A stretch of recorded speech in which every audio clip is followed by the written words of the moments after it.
Chứ chúng tôi, nhưng sự phát triển của AI đã mang lại bước tiến chưa từng có cho việc dự báo thông minh. Đừng lại đây, tao thiêu chết mày.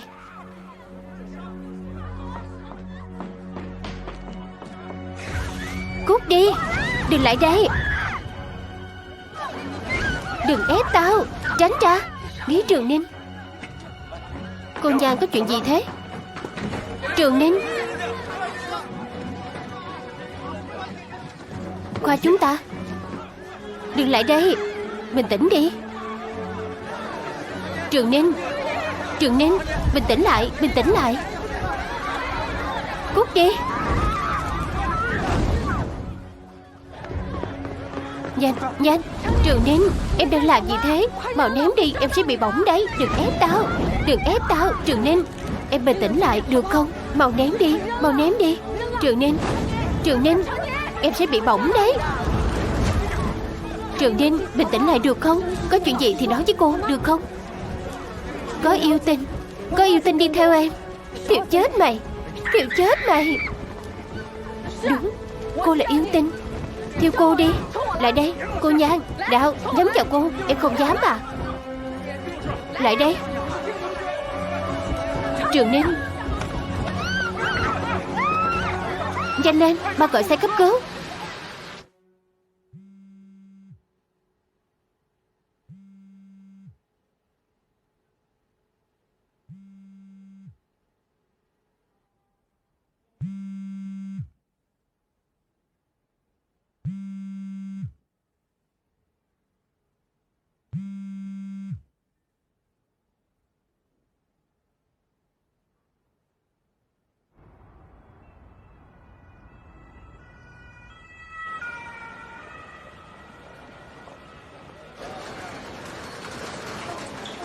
Giang Linh, sao rồi?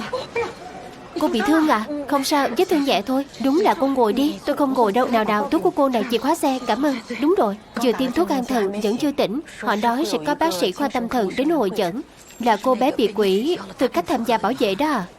Đúng. Người nhà Lý Trường Ninh ở đây. Vào đây với tôi. Hai cô là... Tôi là chủ nhiệm lớp em ấy. Đúng, tôi là thư ký khoa chúng tôi. Bác sĩ, có phải cô bé này có vấn đề gì về tâm thần không? Có nặng không? Các cô nói cô ấy bị quỷ tư cách bảo vệ luận án tốt nghiệp, tức là không tốt nghiệp được đúng không? Có khả năng này. Bình thường cô ấy thế nào? Quan hệ với bạn học, bạn cùng ký túc xá có tốt không? Bác sĩ, tôi xin phép giải thích. Sinh viên năm tư bận lắm. Các em ấy phải ra ngoài tìm việc, còn phải thi nghiên cứu sinh. Mối liên hệ với nhà trường rất lỏng lẻo. Thế tình hình nhà họ thì sao? Có vấn đề về tình cảm không? Tôi không rõ lắm. Chủ nhiệm như cô chỉ là danh hiệu danh dự à? Anh không cần phỏng đoán tôi. Tôi không cần chứng minh với ai mình là một giáo viên thế nào. Bây giờ tôi chỉ muốn biết học sinh của tôi thế nào rồi thôi. Tôi phải làm gì để giúp em ấy? Theo kết quả khám sơ bộ, có thể loại trừ rượu, ma túy và một vài loại thuốc hướng thần. Cô ấy phải nằm viện để theo dõi. Các cô mau gọi người nhà đến. Làm thủ tục nhập viện trước đi. Được, cảm ơn. Xin lỗi. Cô đợi một lát. Tôi à? Thực ra không sao đâu, tôi xối nước lạnh rồi. Tôi nói cô biết, nếu cô không xử lý vết thương hẳn hoi, để nhiễm trùng hậu quả sẽ rất nghiêm trọng. Thế tôi đi đăng ký khám nhé. Cô là người bác sĩ La dẫn đến. Đăng ký khám làm gì nữa? Tôi xử lý cho cô một lát là được. Cảm ơn nhé. Chị Trương, chị tốt quá. Bác sĩ La, khách sáo làm gì?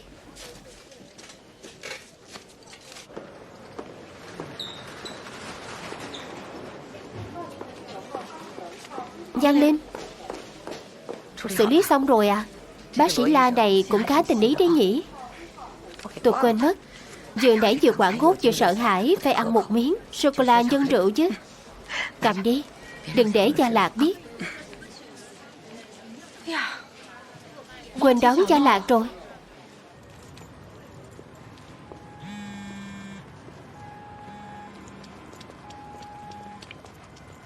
Cô Từ, xin lỗi, tôi bị vướng vài việc.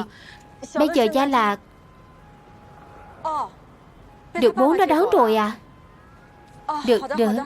Cảm ơn cô Từ. Cảm ơn, cảm ơn.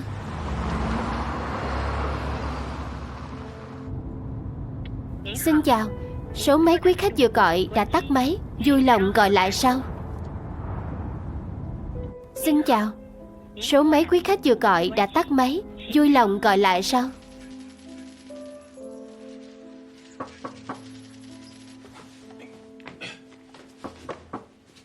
Ra ngay.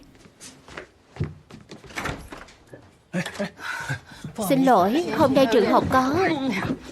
trường học có chuyện nên lỡ giờ. Không sao, mau vào đi, để đây. Đúng thật là.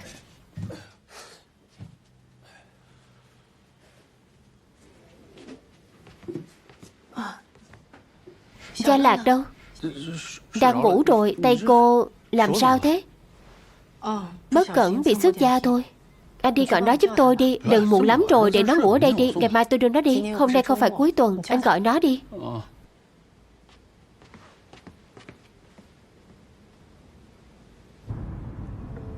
Xin lỗi con. Hôm nay mẹ đến đón con muộn.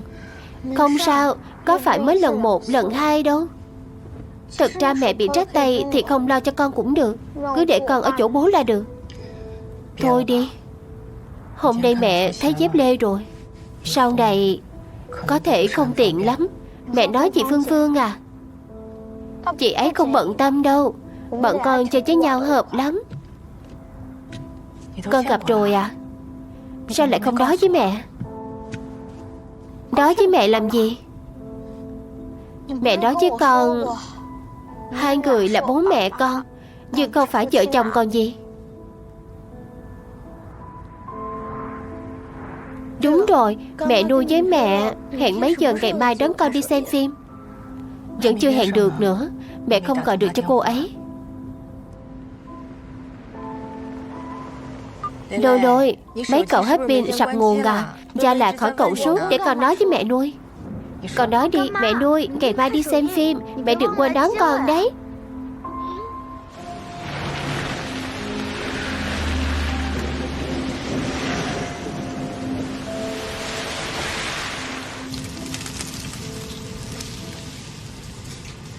Xong chưa?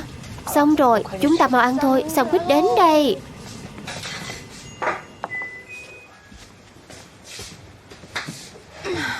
Mưa to quá, chắc chắn lát nữa sẽ kẹt xe. Chúng ta phải ra khỏi nhà sớm. Bác để đó tan học con về rửa. Tay mẹ bị thương rồi. Còn thế à? Đúng rồi, tối nay xem phim không? Đừng bảo mẹ nuôi mời con ăn lẩu. Gần đây cô ấy đang giảm béo. Con biết rồi, mẹ nuôi phải mặc váy cưới. Mẹ nuôi trả lời mẹ chưa? Mẹ xem đã. Chắc chắn là mẹ nuôi. Số lạ. Alo, ai thế? Xin chào, cô là Giang Linh à? Tôi đây. Cô quen Giảng Lôi Lôi không? Xin chào. Số máy quý khách vừa gọi đã tắt máy. Vui lòng gọi lại sau. Xin chào. Số máy quý khách vừa gọi đã tắt máy. Vui lòng gọi lại sau.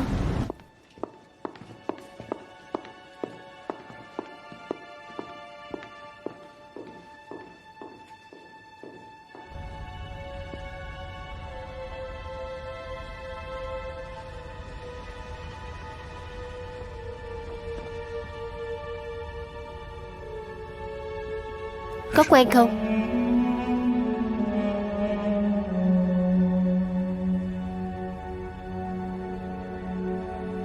Không thể thế được. Không thể thế được.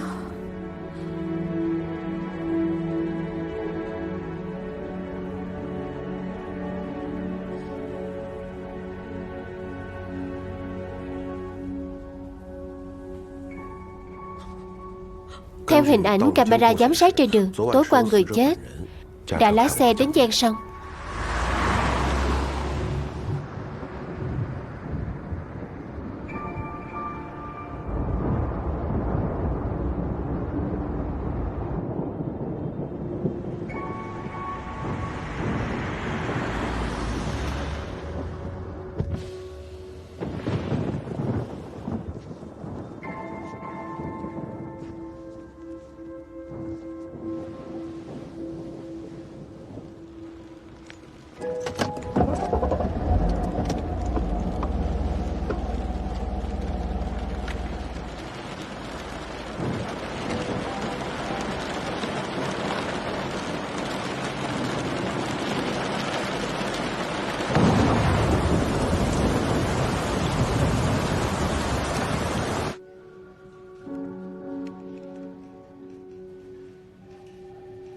Đây là hình ảnh camera sông Long Huệ quay được tối qua. Thông qua kết quả khám nghiệm hiện trường, trên người chết không có vết thương rõ ràng. Nghi ngờ người chết cố ý dùng khí thải ô tô khiến bản thân ngộ độc khí CO. Phán đoán sơ bộ là tự sát.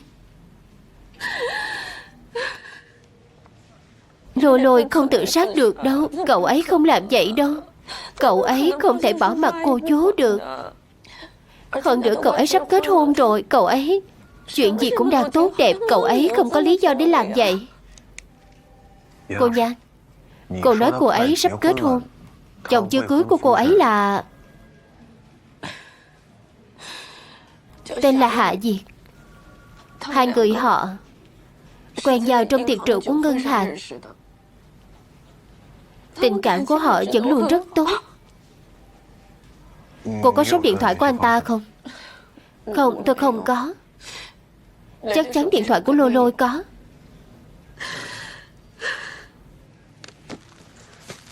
Cô Nhan, cô nhìn xem, đây có phải nét chữ của Giảng Lôi Lôi không?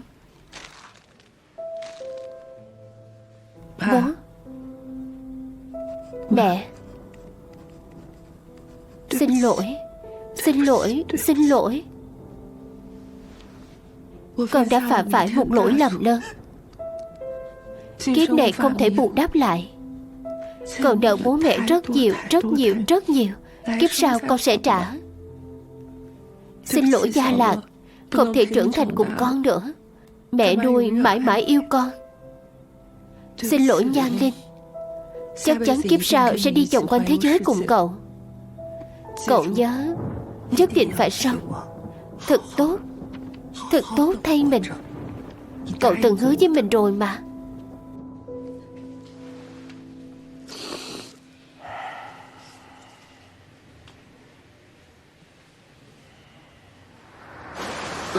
Ở đây. Lôi Lôi nhà tôi đâu? Bên đây, Lôi Lôi nhà tôi đang ở đâu? Đi theo tôi. Bà từ từ thôi.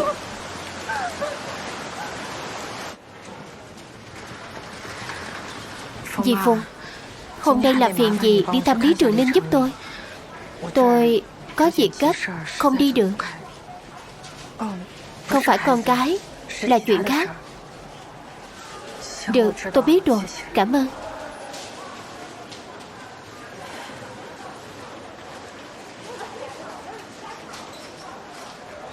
Chú, cô sao rồi? Đỡ hơn rồi. Giang Linh, cháu có thể đưa chú đến chỗ Lôi Lôi không? Chú muốn lấy đôi giày giúp cô.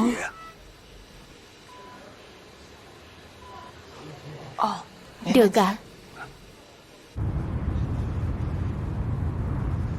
Xin lỗi, số máy quý khách vừa gọi hiện không liên lạc được. Vui lòng gọi lại sau. Trước khi Lôi Lôi nói, lúc Hạ chỉ có nhiệm vụ, điện thoại thường xuyên không có sóng. Bao giờ anh ấy thấy sẽ gọi lại. Đang sống tốt như vậy, tại sao tự dưng lại nghĩ quẩn chứ?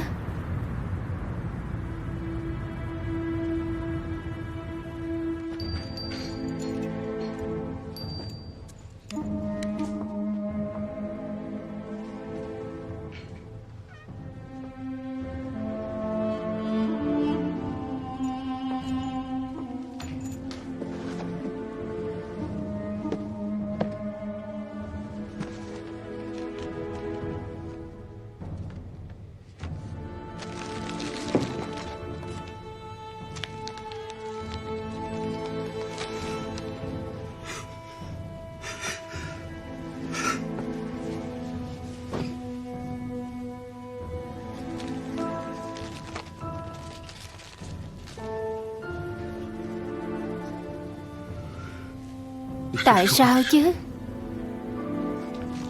Tại sao con phải làm vậy? Cháu đi lấy đồ vệ sinh cá nhân cho cô chú.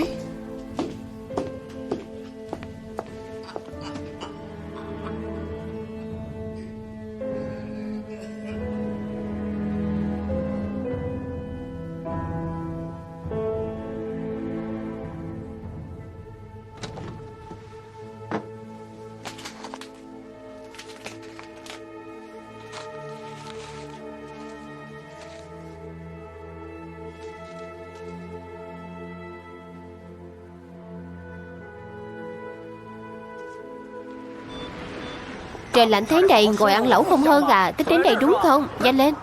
Lý Béo, lấy lời khai giúp tôi. Tôi không rảnh đâu anh. Tôi còn chưa làm xong báo cáo cho cấp trên cho vụ tự sát mà tôi làm người liên lạc.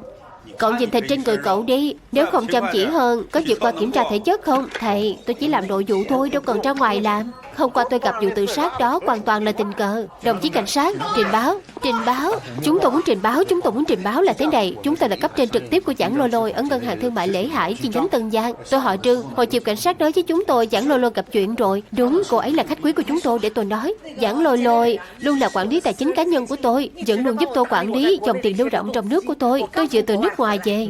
Vốn dĩ sáng nay hẹn đến ngân hàng, tôi hẹn cô ấy và sếp Trương cùng bàn bạc về kế hoạch quản lý tài chính mới. Kết quả cô ấy không đến. Tôi kiểm tra mới thấy cô ấy trộm mất 1,8 triệu tệ từ tài khoản của tôi. Nhiều thế à?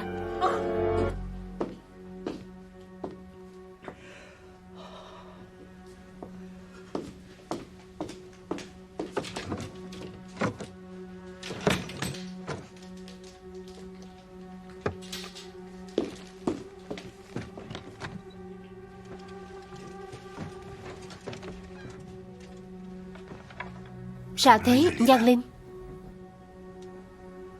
Đợt trước Lôi Lôi sợ chú và cô không vui, có thể chưa nói với chú. Thực ra cậu ấy và Hạ Diệt đã sống chung một thời gian rồi. Nhưng bây giờ ở đây không hề có đồ đạc gì của Hạ Diệt cả.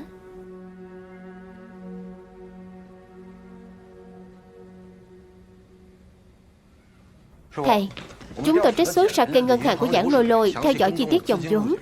Phát hiện từ khoảng 2 tháng trước, cô ấy thường xuyên giao dịch với tài khoản của khách hàng. Mới đầu chuyển tiền vào thẻ mình, một thời gian sau sẽ trả lại. Sau này chỉ lấy chứ không trả. Tổng cộng biển thủ khoảng 1,8 triệu tệ. Toàn bộ được dùng để mua một loại xe con, còn mua đòn bẩy cấp 3. Cách đây không lâu, loại xe con này đột ngột sập xuống. Giảng Lôi Lôi gần như mất trắng. Bị nghi biển thủ tiền. Hơn nữa, số tiền rất lớn. Tôi không biết, không hề biết gì hết. Lôi Lôi nhà tôi là một đứa thật thà từ nhỏ. Nó không thể làm chuyện này được. Không thể đâu. Lôi Lôi không phải người như vậy. Chúng tôi đã nắm được bằng chứng liên quan rồi. Gia đình thật sự không hề biết gì sao? Theo lịch sử cuộc gọi của Giảng Lôi Lôi, 1 tháng đổ lại đây, cô ấy không hề liên lạc với người tên Hạ gì. Và mọi người nói, hơn 1 tháng không liên lạc sao? Trong toàn bộ danh sách cuộc gọi của Giảng Lôi Lôi, không hề có ai tên Hạ gì. Còn nữa, chúng tôi tìm thấy trong cốp xe của Giảng Lôi Lôi một vali đầy đồ xa xỉ. Ước tính sơ bộ, giá trị gần 1 triệu tệ. Trong vali chỉ có dấu vân tay của một mình cô ấy. Mọi người thật sự hiểu rõ Giảng Lôi Lôi sao?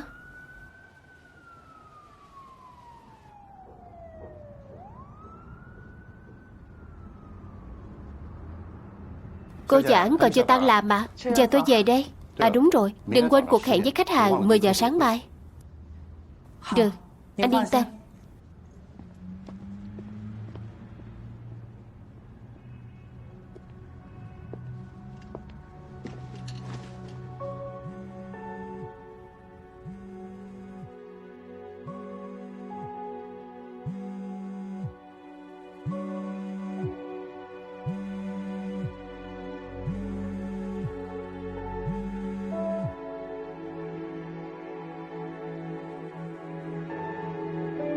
Tại sao? Tại sao mình không nhận được cuộc gọi của cậu? Tại sao mình không thể cứu cậu? Lôi Lôi, cậu đi rồi. Mình phải làm sao đây?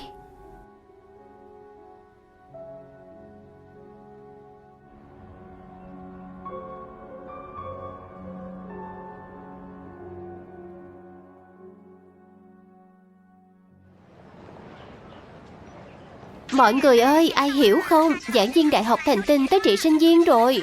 Nào, tôi là Yêu Tinh đây. Nhắm tới tôi đi. Nào, tôi là Yêu Tinh đây. Mấy người tưởng nuôi một đứa học đại học dễ lắm sao? Giờ cô không cho nó tốt nghiệp, còn ép nó phát điên. Cô định chối bỏ trách nhiệm mà.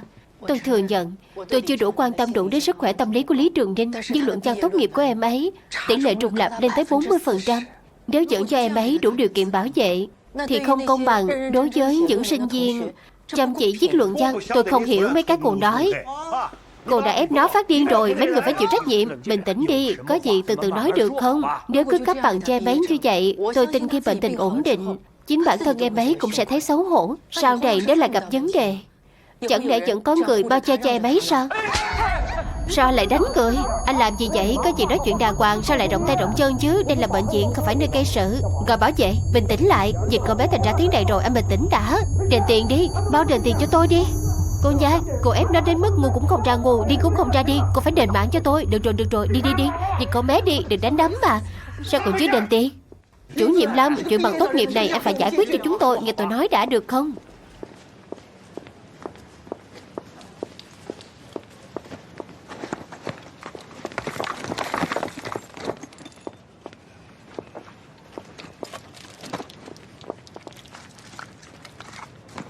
Cô không sao chứ?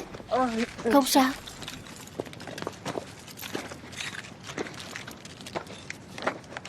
Cảm ơn.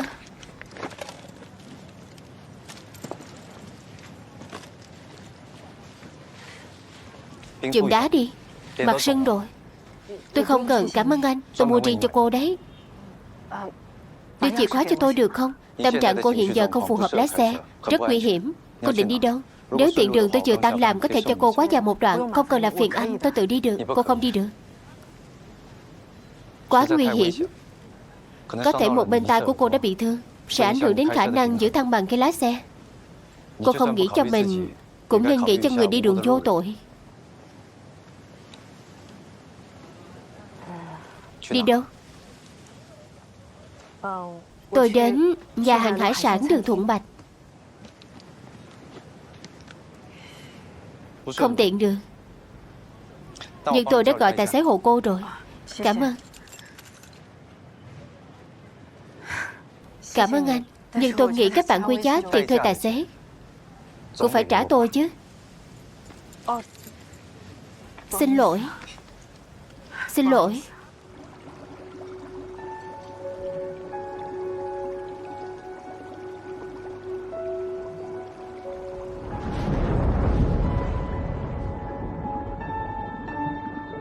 Linh Linh, nhà hàng này có đắt không? Đây là nhà hàng của bạn Hạ Diệt. Mình thấy trang trí đẹp quá. Kết hôn? Hai cậu mới quen có mấy tháng. Có nhanh quá không? Không nhanh. Mình biết chính là người này rồi. Cảm giác đó mình không biết nói sao là kiểu rất hiểu mình và thật lòng ngưỡng mộ mình. Cô nha, cuối cùng cũng gặp được cô.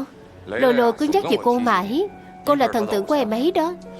Anh ấy là tình nguyện viên cứu hộ trên biển. Lần đầu tụi mình gặp nhau, anh ấy dẫn mình đi chợ hải sản. Khi đó bọn mình thấy một loại cua nhìn giống ghẹ hoa, nhưng thực ra cực độc. Ăn vào là phải vào phòng ICU. Hạ Diệt nói loại cua này có tên khoa học là cua mặt quỷ, còn độc hơn cả sứa. Cô gái, món ăn có gì không hài lòng sao? Không, tôi đến tìm người. Anh ấy thường tới đây ăn. Nói là bạn của ông. Sếp Hạ phải không? Anh ấy là khách quen ở đây, nhưng một thời gian rồi không tới. Đều là lôi lôi đặt chỗ. Phục vụ tính tiền. Được. Thưa anh lái xe tới phải không? Nếu đăng ký biển số xe ở đây có thể miễn phí đổ xe. Không cần, cảm ơn. Được. Cô nha, mãi mới gặp được cô. Phục vụ, có thể giúp tôi tra thông tin đổ xe của cô Giảng ngày 18 tháng 10 được không? Được, cô đợi một chút. Alo, có phải 114 không? Làm ơn giúp tôi liên hệ chủ xe Biển Đông A4728K được không? Giờ họ dời xe giúp. Không, là thế này. Tôi lỡ va vào xe của họ. Tôi cần liên hệ trực tiếp để xử lý bảo hiểm.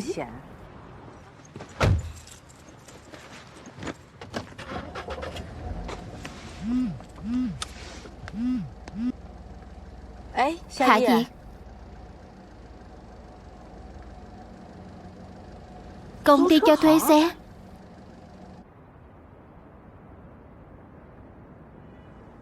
Mẹ nuôi, để con đi. Cào thêm chút nữa mẹ nuôi. Cào thêm chút nữa. Cào thêm nữa.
Giường 23 Lý Trường Ninh.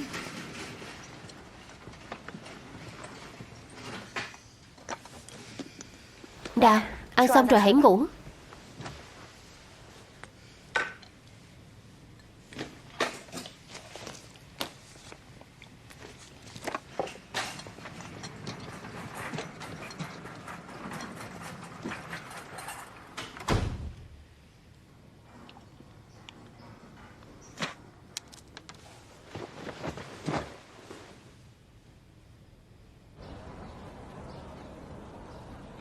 Trước đây Trường Ninh vẫn ở ký túc xá, chỉ là học kỳ này mới chuyển ra ngoài. Chuyển ra ngoài? Em ấy ở một mình sao? Tiền thuê nhà quanh trường chắc không rẻ đâu nhỉ? Bọn em cũng không rõ. Hình như bạn ấy không thiếu tiền. Điện thoại mới ra bạn ấy cũng có một cái, nói là quà sinh nhật cho bạn. Bạn? Là bạn trai? Không biết ạ. Alo, chú ạ.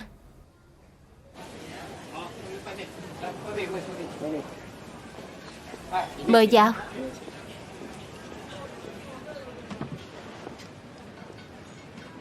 Cô Nhan.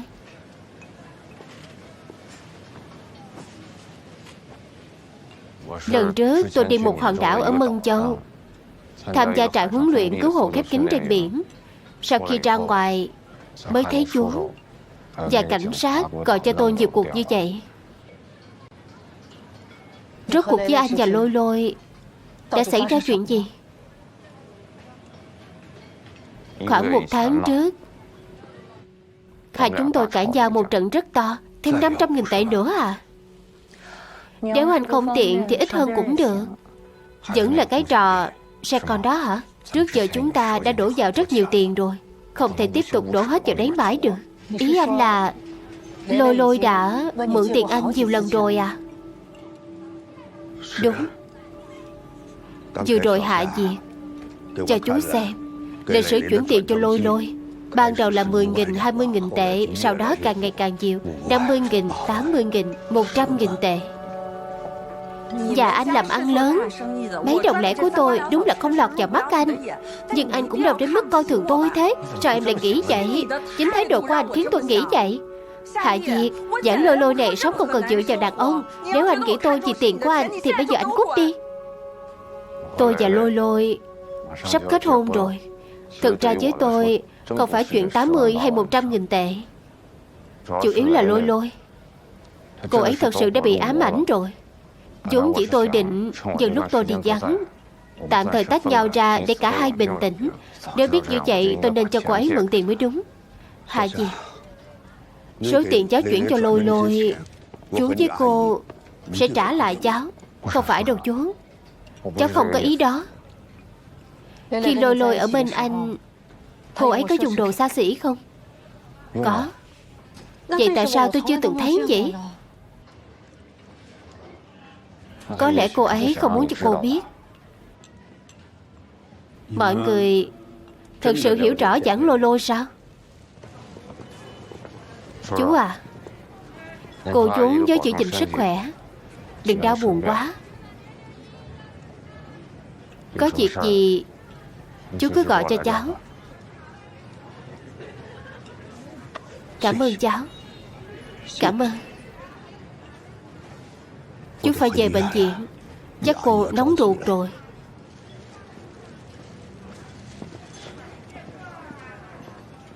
Cô Nhan, vậy tôi đi trước. Hả gì? Nói chuyện một chút được không? Sao số điện thoại của anh không phải tên anh? Vừa rồi chú cũng hỏi tôi rồi. Công ty làm gói thuê bao chú. Kế toán đưa cho tôi cái sim này. Tôi dùng đến giờ. Còn xe của anh, vì công gì? Công ty thuê cho tôi một chiếc Land Rover. Lôi Lôi thích lái xe đi chơi. Cô cũng biết mà. Những chuyện này tôi đã nói với cảnh sát Lý rồi. Vậy à?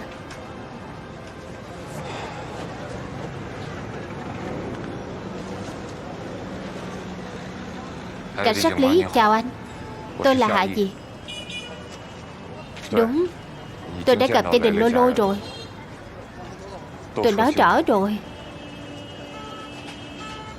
Được, cảm ơn anh. Tạm biệt. Cô Nhan, tôi biết cô rất đau lòng. Nếu cô cảm thấy bây giờ mắng tôi một trận có thể giúp cô đỡ hơn, tôi chịu được. Vì như vậy tôi cũng cảm thấy dễ chịu hơn.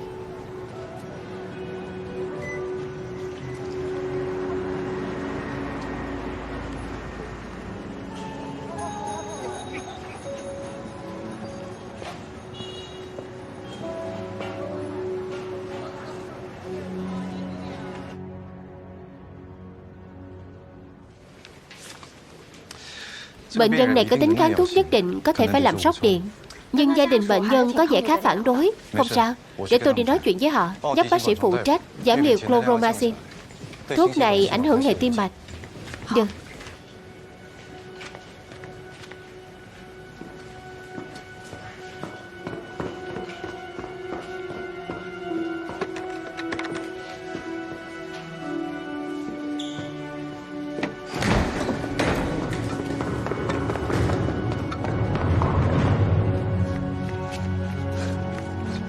Anh Phong. Anh Phong. Anh Phong ở đâu? Bạn biết anh Phong ở đâu không? Không biết. Bạn biết anh Phong ở đâu không? Anh Phong ở đâu? Anh Phong nào? Khoan đạo. Không biết thì hỏi làm gì? Cô bị điên à? Anh Phong.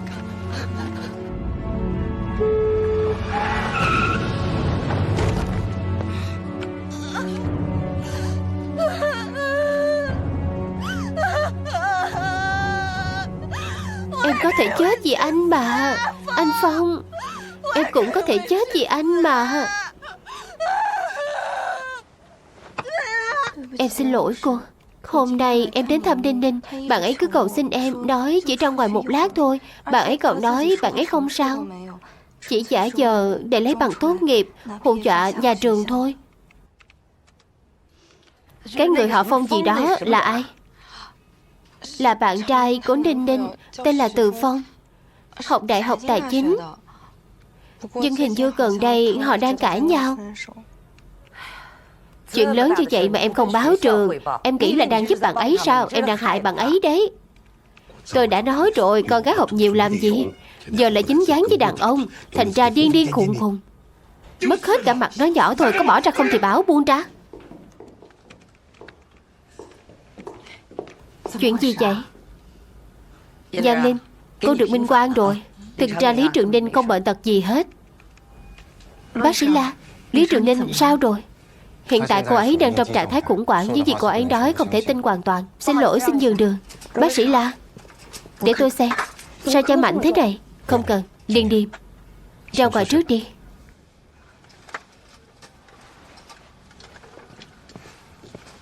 Theo tình hình mới nhất, nguồn gây stress thực sự đến từ mối quan hệ tình cảm của Lý Trường Ninh. Còn việc không tốt kịp chỉ là giọt nước tràn ly đối với cô ấy. Ít nhất hai người cũng nên xin lỗi cô Nhan. Bố Trường Ninh, chúng tôi hoàn toàn có thể truy cứu trách nhiệm việc anh đánh người. Không cần, không cần, không sao. Tôi cũng có con. Tôi hiểu tâm trạng của mọi người lúc đó. Xin lỗi. Xin lỗi. Thực ra con bé lúc nhỏ rất ngoan. Ai ngờ đó lại lừa chúng tôi. Việc cấp bách nhất bây giờ là để Trường Ninh điều trị tốt. Chỉ cần em ấy nghiêm túc học lại, sau khi khỏi bệnh, tôi sẽ giúp em ấy xin khoản tốt nghiệp, để Trường Ninh sống tốt. Đó mới là điều quan trọng nhất. Cảm ơn cô Nhan. Cảm ơn cô Nhan.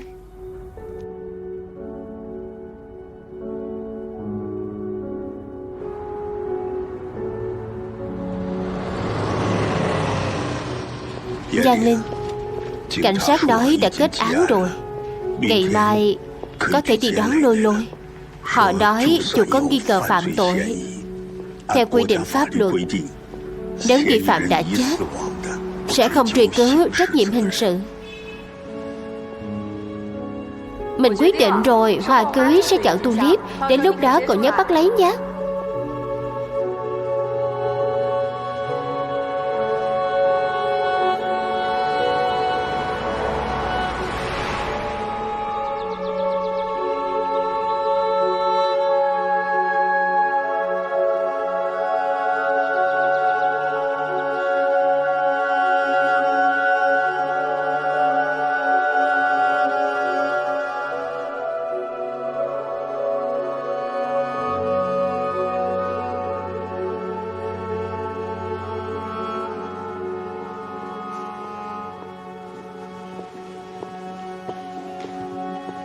Đưa quần áo cho tôi. Lôi Lôi nhà tôi, Lôi Lôi nhà tôi vẫn là con gái chưa lấy chồng. Bộ đồ này để tôi thay cho nó. Sức khỏe của bà không ổn. Cảm xúc kích động như vậy, lỡ xảy ra chuyện chúng tôi không gánh nổi. Cô ơi, để cháu làm. Cháu vào. Cô yên tâm.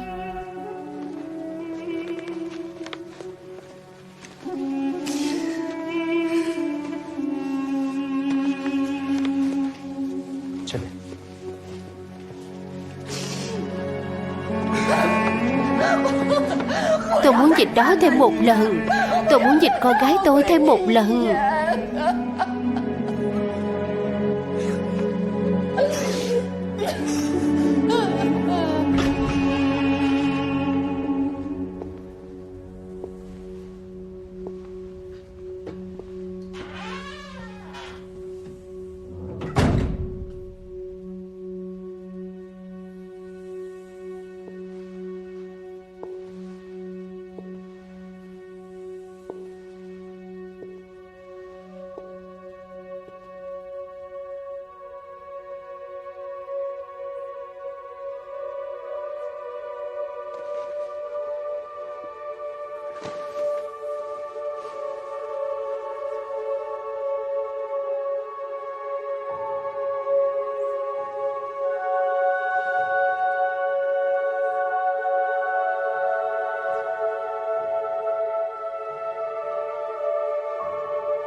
Giường 32 sáng mai sắp xếp hội chẩn khoa thần kinh. Ghi lại giúp tôi.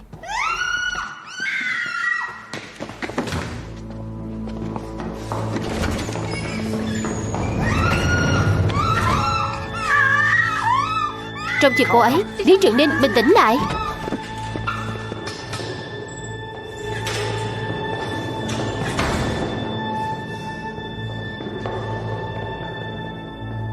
Alo, Hạ Diệt à, tôi là Nhan Linh. Anh biết trên cừu lôi lôi có hình xăm không? Cô vừa mới biết à? Cô ấy xăm từ bao giờ vậy? Lôi lôi rất sợ đau, đi tiêm còn sợ. Sao có thể xăm mình được chứ? Ngay lần đầu của bọn tôi đã nhìn thấy rồi. Tuy có hình xăm cũng chẳng to tát gì. Nhưng tôi vẫn hỏi lôi lôi. Cô ấy nói liên quan đến một kỷ niệm cũ. Nhưng tôi biết mọi chuyện trong quá khứ của lôi lôi mà. Nhưng cô cũng vừa mới biết cô ấy có hình xăm đó thôi. Tôi nghĩ đây là bí mật của lôi lôi. Cô ấy không muốn chúng ta biết. Chúng ta nên tôn trọng cô ấy. Cứ nghĩ đến cảnh cô ấy nằm ở nơi lạnh lẽo kia.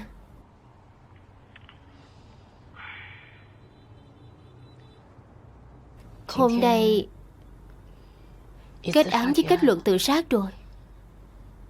9 rưỡi sáng mai ở nhà tang lễ Hạ Quan. Anh sẽ đến chứ? Tôi biết rồi, tôi nhất định sẽ đến.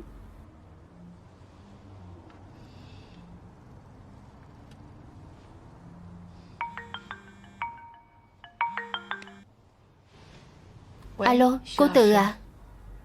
Cậu ấy trộm con rùa nhỏ của con để trả thù con. Tớ không trộm, đủ rồi. Lần trước cháu đánh Hạo Dương nhà cô đã không nói gì rồi. Sao giờ cháu còn sinh thói trộm cắp nữa thế? Cháu đúng là hư hỏng. Con có đánh bạn không? Vì sao? Bạn ấy nói con là lừa đảo. Bị chuyện mẹ nuôi qua đời rồi. Vậy thì nó đánh đúng. Cô nói gì cơ? Hai người nói Gia Lạc ăn trộm, nói dối. Đó đều là lời buộc tội nặng nề. Đó không nói dối. Đúng là chúng tôi chỉ có một người nhà vô cùng thân thiết, mới qua đời. Con đừng tưởng hôm nay mẹ nói con đánh đúng thì con tưởng con có lý thật. Mẹ đã nói với con rồi, người vô dụng mới dùng bạo lực để giải quyết vấn đề. Hôm nay con không chơi game nữa, làm thêm 5 trang bài tập, viết thêm một bản kiểm điểm. Xin chào, cho tôi hỏi cô gái nào từng đến tiệm của cô xăm hình con mắt không? Khoảng hơn 30 tuổi. Tôi đã gửi hình xăm cho cô rồi. Không có à? Cảm ơn. Con làm bài tập và viết kiểm điểm xong rồi.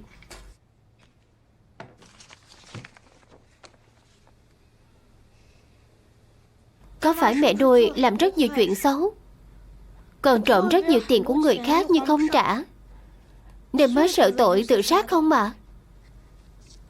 Ai nói vậy? Trên mạng đều nói như vậy.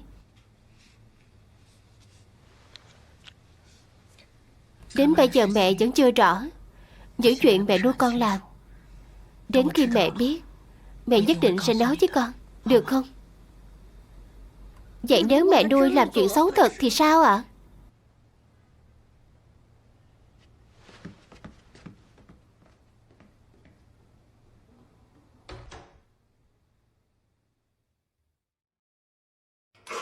Lát nữa tôi đi đón cô chú. Anh đến thẳng nhà tang lễ là được. Gia Lạc không đi à? Cô nói với nó chưa?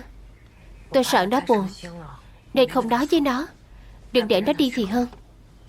Được, lát nữa gặp.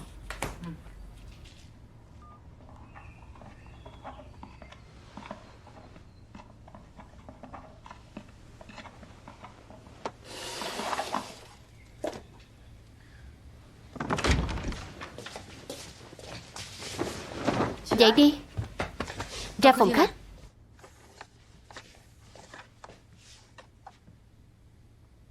Qua đây.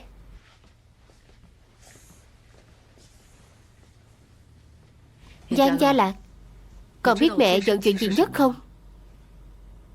Không phải chỉ con tò mò để lấy đồ của bạn, mà là con đánh mất lòng tin mà mẹ dành cho con. Lát nữa con cầm con rùa đến trường trả cho bạn. Xin lỗi bạn đàng hoàng. Sau đó con tự đi tìm cô Từ, chủ động nhận lỗi. Tối mẹ về sẽ nói chuyện cho ra nhẽ với con. Mẹ không đi à? Hôm nay mẹ bận. Con gây ra lỗi thì con phải tự gánh lấy.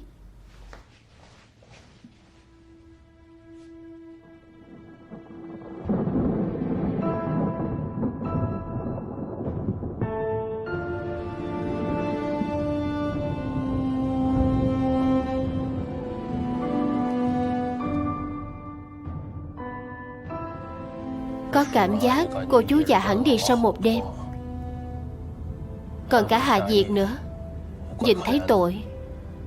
Dạo này cô quan tâm Gia Lạc một chút, chú ý đến cảm xúc của nó nhiều hơn nhé. Dù sao thì từ nhỏ đến lớn, thời gian nó ở cùng Lôi Lôi còn nhiều hơn ở với cô. Nó không còn nhỏ nữa. Nó phải tự học đạo lý, biết phân biệt đúng sai. Không ai có thể bảo vệ nó cả đời. Nó mới 10 tuổi. Không phải ai cũng có tố chất tâm lý vững như cô đâu. Nếu không phải Lôi Lôi nói với tôi cũng không biết mình còn có đứa con trai. Hỏi ra mới biết nó đã hơn 1 tuổi rồi.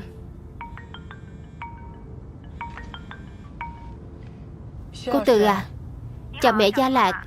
Gia Lạc đã khỏe hơn chưa? Gia Lạc bị sao vậy? Không phải lúc sáng cô nhắn tin cho tôi nói nó không khỏe nên xin cho nó nghỉ à? Tôi có gửi đâu. Tôi không gửi tin nhắn cho cô.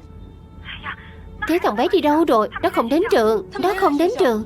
Lúc sáng tôi đưa nó đến trường rồi mà. Để tôi về nhà xem thế nào. Được được. Hai mẹ con lại gây gỗ đấy à? Có không? Không có nhà Lôi Lôi. Không có nhà tôi. Gia Lạc, Xin lỗi. Xin lỗi. Cho tôi hỏi, chị có nhìn thấy thằng bé này không? Anh có nhìn thấy thằng bé này không? Mẹ Tử Hào, hôm nay Gia Lạc có liên lạc với Tử Hào không? Không sao, cảm ơn. Ăn gì đi. Liệu Gia Lạc có xảy ra chuyện gì không? Không đâu. Đừng nghĩ lung tung nữa. Nó thông minh như vậy chắc chắn sẽ không sao đâu, được chứ? Uống nước đi. Đào, uống nước đi. Sông Long Huệ.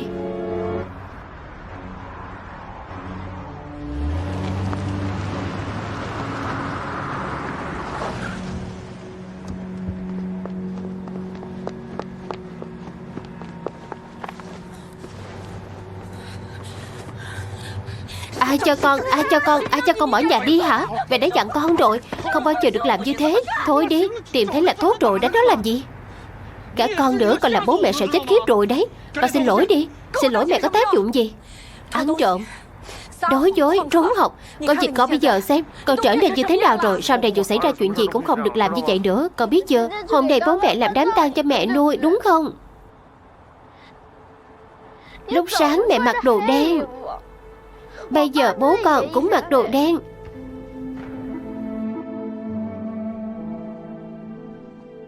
Bố mẹ giấu con. Bố mẹ giấu con là gì? Vì bố mẹ nghĩ mẹ nuôi là người xấu, phạm lỗi thì không được tha thứ. Bố mẹ không muốn cho con gặp mẹ nuôi. Giang Linh, chuyện còn lại xin nhờ cháu. Chú yên tâm. Bố mẹ không thèm để ý, không thèm quan tâm con nghĩ gì. Bố mẹ chỉ để ý xem con có làm đúng hay không, có phạm lỗi gì không. Còn nói dối, trốn học, ăn trộm đấy thì sao? Bây giờ con lại như thế đấy. Được rồi. Được rồi.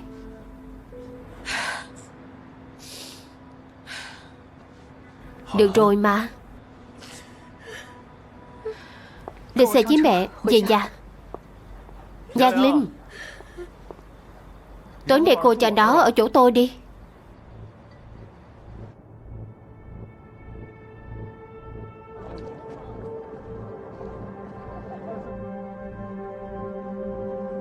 Bán nhà và xe đi. Chắc là trả gần hết số tiền mà Lôi Lôi còn nợ. Vâng. Mấy đời tổ tiên và họ già, không có ai làm chuyện phạm pháp.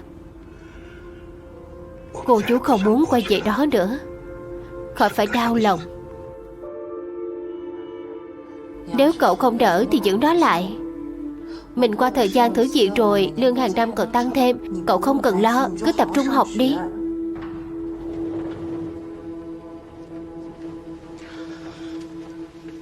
Có mình ở đây mà. Hai chúng ta một mẹ ruột một mẹ nuôi đều giỏi giang như vậy. Mình không tin là không nuôi được một đứa trẻ, đúng không? Rồi sẽ ổn thôi. Mọi chuyện rồi sẽ ổn thôi.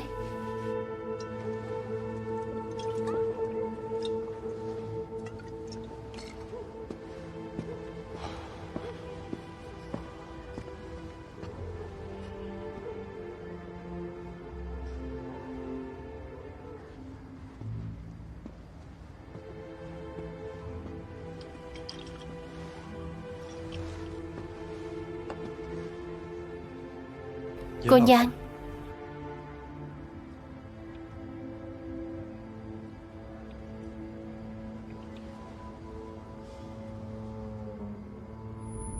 cô vẫn ổn chứ?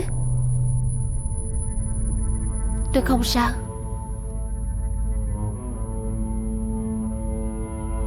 Cô uống say à? Có cần tôi đưa cô về không? Tôi không sao. Tôi vẫn ổn. Cứ kệ tôi.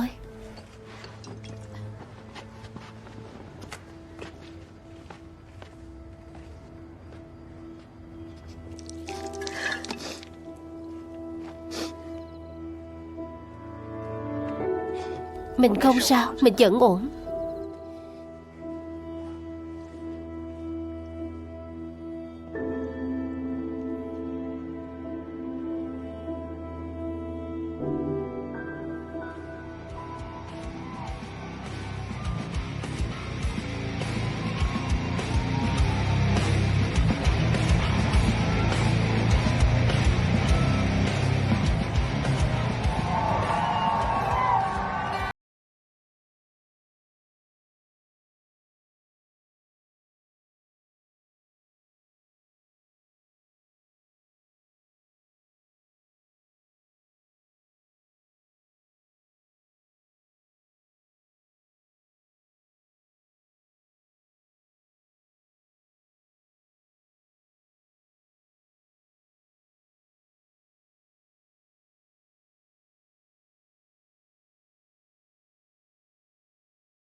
Em chỉ muốn tập trung viết luận văn, vì không biết vì sao em không viết nổi.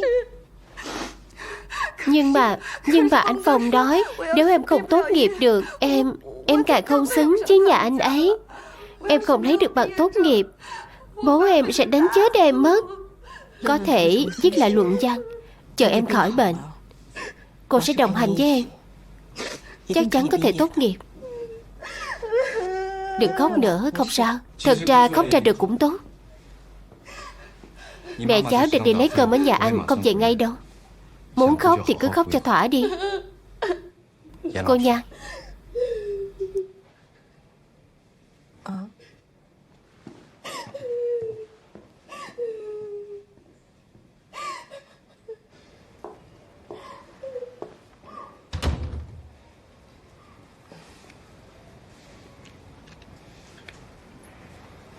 có thể nhờ cô giúp tôi một việc không? Việc gì? Có thể thông qua mối quan hệ ở trường giúp tôi liên lạc với bạn trai của Lý Trường Ninh, là Từ Phong không? Cố lên, cố lên.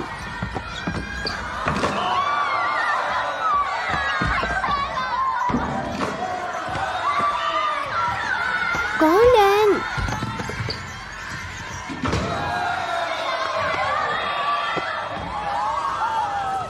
Anh Phong, đẹp trai quá. Đấy, mệt rồi nhỉ, mà uống nước đi. Em không biết anh không uống ngọt à?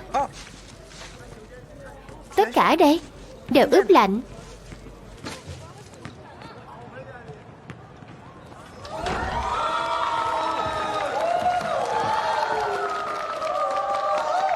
Từ Phong. Từ Phong. Cô Dương.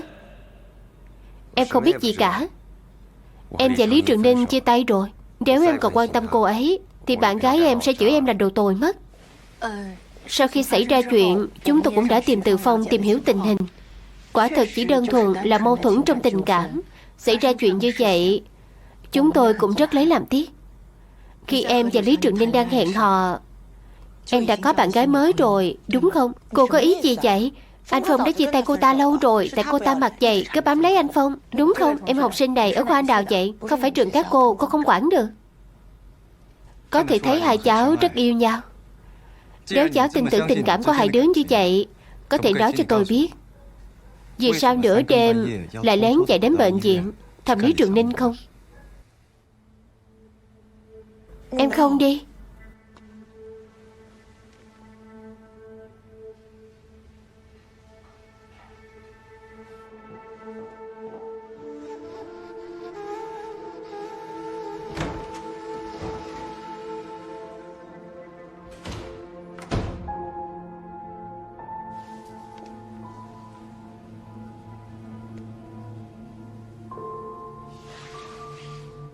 Là cháu gì?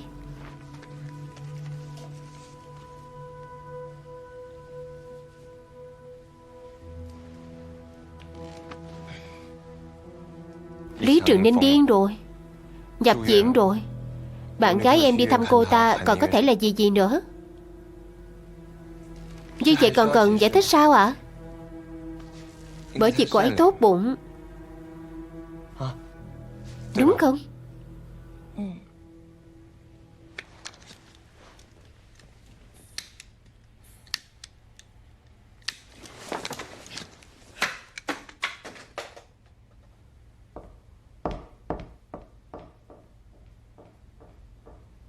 Lý Trường Ninh đợi sống đợi chết, tự hành hạ bản thân ra nông nổi đó chẳng đáng chút nào.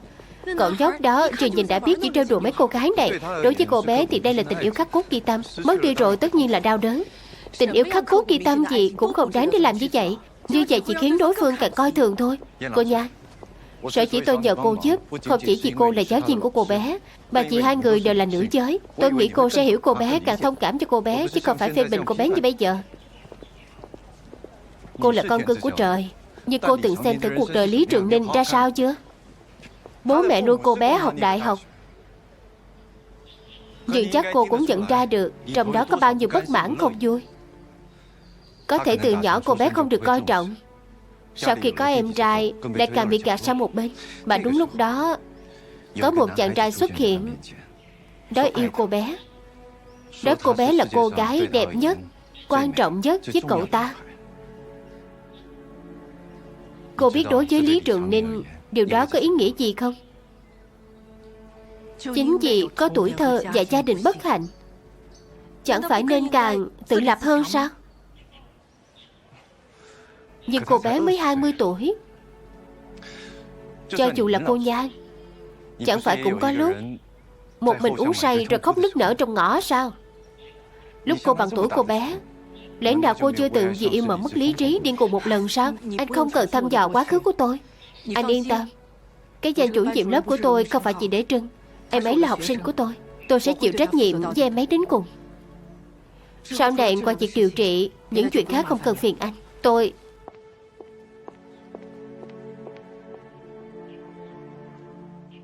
Lúc cô bằng tuổi cô bé, lẽ nào cô chưa từng vì yêu mà mất lý trí điên cuồng một lần sao? Được rồi, Giang Linh.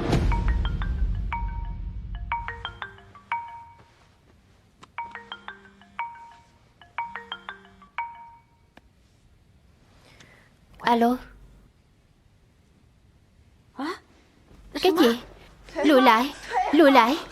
Con bị điên rồi, con không xuất viện. Con muốn làm gì? Trường Ninh, đừng làm chuyện dại dột, lùi lại mau. Không cho mẹ lo. Mẹ có tin nếu hôm nay mẹ bắt con đi thì con sẽ chết ở đây không? Con chết cho mẹ xem. Đừng. Không sao. Cô Lý không sao đâu. Im đi, im hết đi. Tránh ra. Cháu đừng làm hại bản thân. Cháu nghe chú nói. Không phải cháu không muốn rời khỏi đây. Cháu chỉ không muốn rời xa cậu ta, đúng không? Nếu mẹ cháu đưa cháu xuất viện về quê, cháu sẽ không còn cơ hội gặp lại cậu ta nữa. Cháu bình tĩnh lại. Cháu xem đây. Thật ra cháu đã đủ tuổi rồi. Chỉ cần cháu ký vào bản cam kết này, mẹ cháu không thể quyết định điều gì thay cháu nữa. Cháu không tin. Cháu không tin. Chú mang đi đi. Cháu xuất viện hay không cũng không liên quan gì đến chú. Cháu tin chú. Cháu đọc là biết thôi.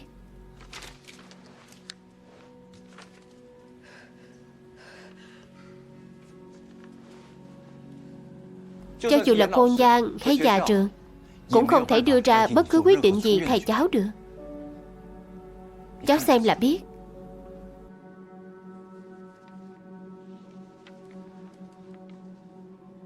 Có xuất viện hay không, giờ cháu quyết định.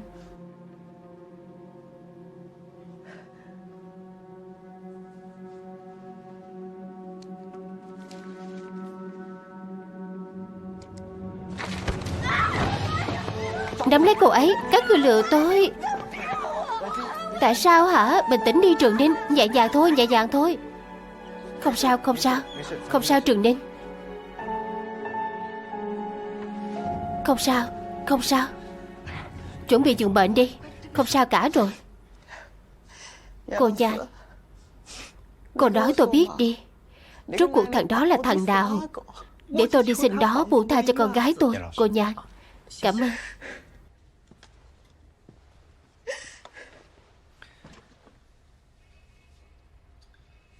Cô à, cô ở đây nhiều ngày như vậy, có thấy thằng bé đó tới thăm Lý Trường Ninh lần nào chưa?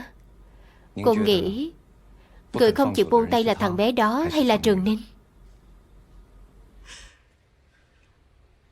Cô hứa với tôi đừng cằn nhằn với cháu đó về chuyện gia đình tốn nhiều tiền cho cháu đó, hay cháu đó còn phải lo cho đứa em nữa được không? Cô chỉ cần coi cháu đó là đứa con duy nhất. Quan tâm nó ăn có ngon không, ngủ có ngon không, dù cho chỉ là mấy ngày này thôi. Nhưng cậu bé, cậu cũng vừa nhìn thấy rồi đó. Giờ cháu đó giống như là gã bị thương. Chúng ta đừng trách nó, sao lại đi không nhìn đường nữa. Thực ra cháu đó cũng không muốn gã bị thương, có đúng không? Cô à, xin cô hãy cho tôi thêm chút thời gian, và cũng cho Trường Ninh thêm chút thời gian. Thế cái thứ mà cậu vừa cho nó ký, cậu tuyệt đối không được cho nó ký đó nhé. Nó không hiểu chuyện. Cô nói cái này à? Đúng rồi, cái này là giả. Tôi lừa cháu nó thôi, vốn dĩ không hề có thứ này.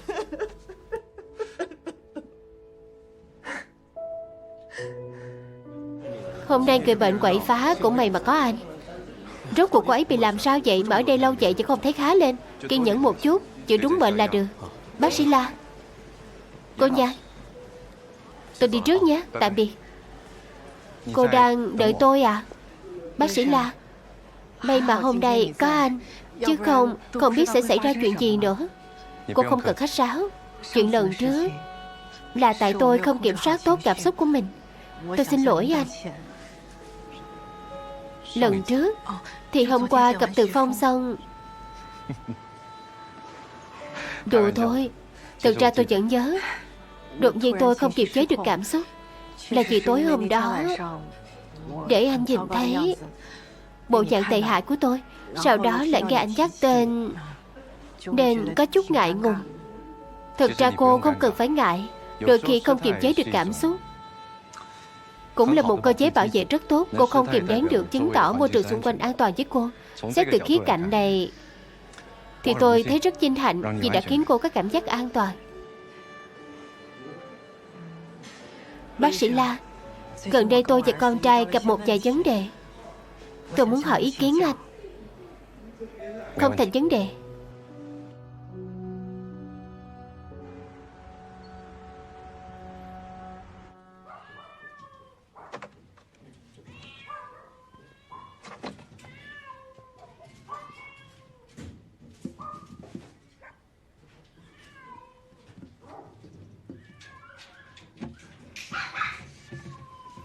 Anh muốn xem loài động vật nhỏ nào ạ?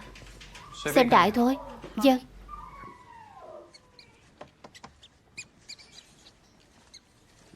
Đây là giống mới vừa về cửa hàng. Đây là chuột hamster cầu tuyết, hiếm có lắm à. Bắt ra xem thử được không? Đó dữ lắm đó. Vậy thì đó đi. Tôi thích con nào có cá tính. Vâng.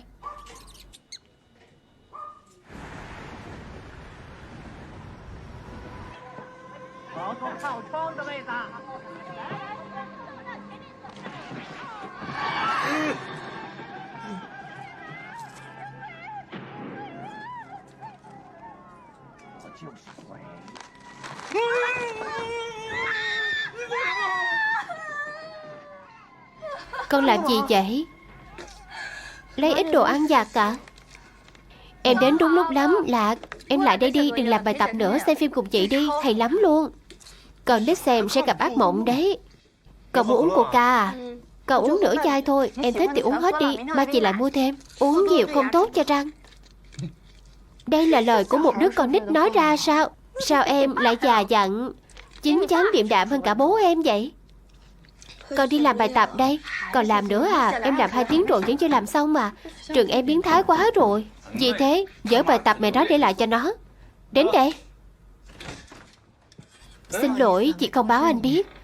Lạc, tôi muốn tạo bất ngờ cho thằng Lạc. Không tiện à? Không phải. Vừa khéo tôi giới thiệu với cô.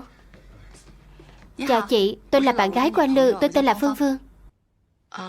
Chào cô, tôi là mẹ của Lạc. Tôi biết. Lại vừa nhắc tới chị đấy, phải không? Không có. Làm gì vậy hả? Nhìn con kìa. Bố bảo con đi lấy coca mà con mang đi đâu vậy? Cái này tôi uống không sao. Thực ra thỉnh thoảng uống vài ngụm cũng không sao cả. Lạc này, về nhà với mẹ nhé. Về nhà làm gì? Còn cứ ở đây mãi thì bất tiện lắm. Cũng tiện mà. Có thêm người chơi chung với tôi. Được rồi, anh chơi với em.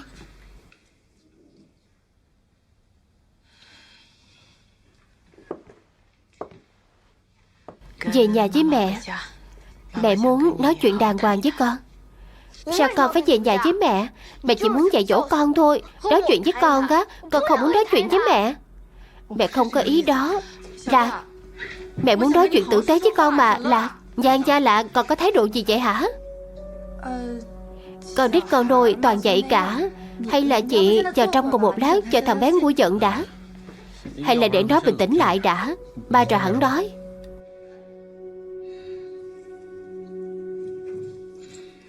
Tôi về đây. Cô yên tâm, chắc chắn đó không sao đâu.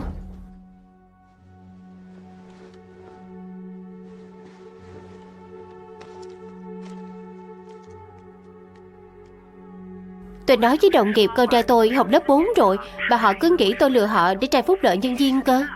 Vậy là chúng ta được đi xem suất chiếu đậu của người nhận rồi đúng không? Tất nhiên rồi, mẹ còn kiếm được cho con 2 tấm poster có chữ ký nữa đây này. Lạc này, khi nào mẹ nuôi làm đám cưới, con làm phù trợ nhí cho mẹ nuôi được không? Mẹ nuôi tốt nhất chứ con. Con là thần bảo hộ của mẹ nuôi.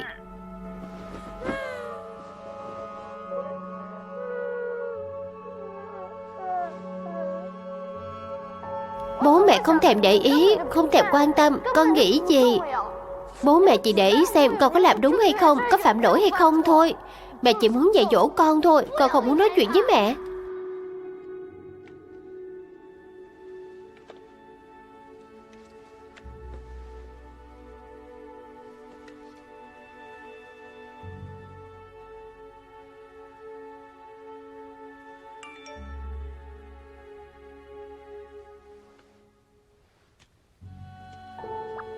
Sao rồi? Cô nói chuyện suôn sẻ với Lạc không? Không suôn sẻ như tưởng tượng.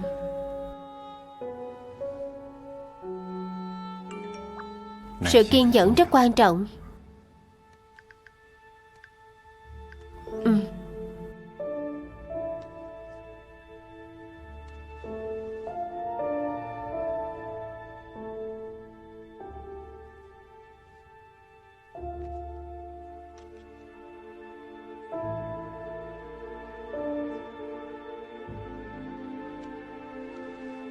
Ai cũng nói trẻ con bị ốm sẽ tìm người thân nhất của nó. Trước kia Lạc bị ốm đều tìm Lôi Lôi, chứ chưa từng tìm tôi. Hôm nay tôi mới chợt nhận ra tôi không phải là một người mẹ tốt.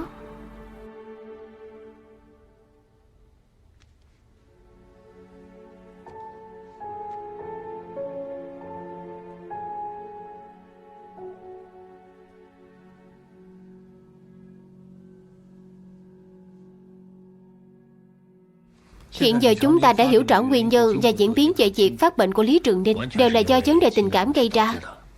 Bình thường em ấy hay trốn học, nộp bài tập muộn, chuyện sao chép luận văn là thật. Việc cô Giang không cho em ấy tham gia bảo vệ luận văn là hoàn toàn phù hợp với quy định và quy trình, không có vấn đề gì cả. Việc này gây ảnh hưởng lớn đến xã hội. Nếu mọi việc đã được điều tra rõ ràng, vậy thì mau chóng đưa ra thông báo tình hình để có lời giải thích với dư luận xã hội. Chúng ta sẽ nói đúng sự thật trong nội dung thông báo. Cơ quan truyền thông nào đến, chúng ta cũng có thể trình bày sự thật rõ ràng và nói rõ lý lẽ với họ. Được. Viết xong rồi thì mau chóng nộp lên cho phòng hiệu trưởng. Vâng. Hiệu trưởng Tôn, tôi có vài ý kiến khác ạ. Gần đây tâm trạng của em Trường Ninh không ổn định. Mấy hôm trước em ấy suýt nữa đã làm mình bị thương ở bệnh viện. Em ấy mới 21 tuổi. Nếu cả đời bằng viết nhơ đạo văn, sao chép, nếu lại viết thêm việc em ấy bị đả kích tinh thần vì chuyện tình cảm, thì có khác gì chẳng đứng được vào xã hội đối với em ấy đâu. Vậy thì tàn khốc quá. Thế cô Giang nghĩ nên xử lý như thế nào? Hay là viết tôi quản lý sinh viên chưa tốt trong thông báo? Cô Giang, cô gánh chuyện này à? Phải đó cô Giang. Nếu viết như vậy trong thông báo thật thì chắc chắn nhà trường sẽ cho cô một kết quả xử lý tương ứng. Như vậy sẽ ảnh hưởng đến cô nhiều lắm. Chuyện này không phải nói vài câu là cho qua được. Tôi là giáo viên của em ấy. Nói thế nào đi nữa, tôi cũng lớn tuổi hơn em ấy. Hay là thế này đi, anh Lâm, các anh cứ cân nhắc kỹ các diễn đạt trong thông báo. Đừng đăng lên trang web chính thức của nhà trường, chỉ dán thông báo trong trường thôi. Cố gắng giảm thiểu mức ảnh hưởng. Được. Cô Giang đúng là tốt thật. Nhất định phải xử lý cho tốt, giảm thiểu ảnh hưởng đến mức thấp nhất. Vâng, hiệu trưởng yên tâm.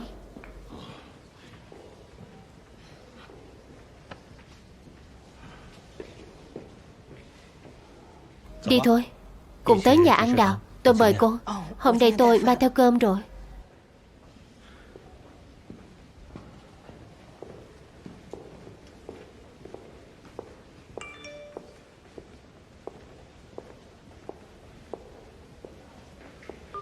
Nói một người mẹ nhớ con phải có sự kiên nhẫn, rõ ràng là một lời khuyên quá vô nghĩa.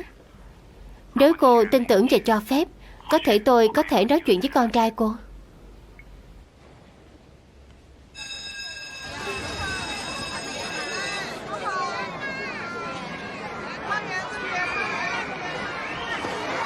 Tạm biệt. Lạc Lạc.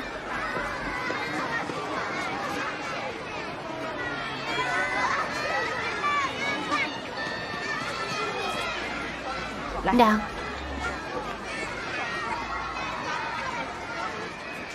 Mẹ không bắt con về nhà với mẹ. Hôm nay bố con tăng ca.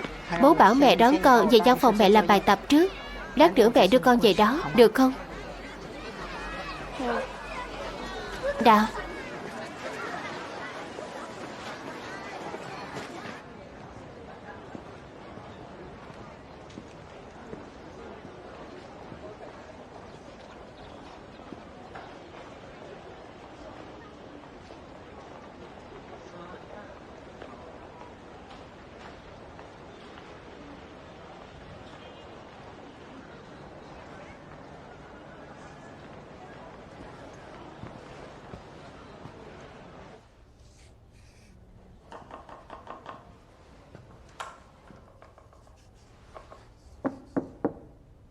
Mời vào.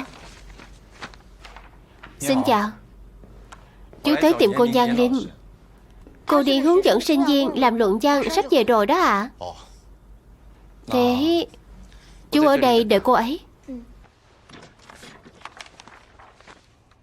Chú có thể lấy ghế ngồi ạ? Không sao, chú đứng một lát. Chú còn chưa hỏi cháu là con của cô ấy. Cháu tên Nhan Gia Lạc. Chào cháu, rất vui được gặp cháu.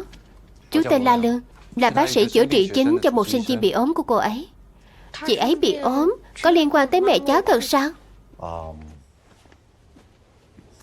Chuyện này liên quan đến quyền riêng tư cá nhân của người bệnh, nên chú không tiện nói cho cháu biết. Nhưng chú có thể chắc chắn mẹ cháu là một cô giáo rất tuyệt. Nếu mẹ là cô giáo tốt thì tại sao lại bị kỷ luật cả?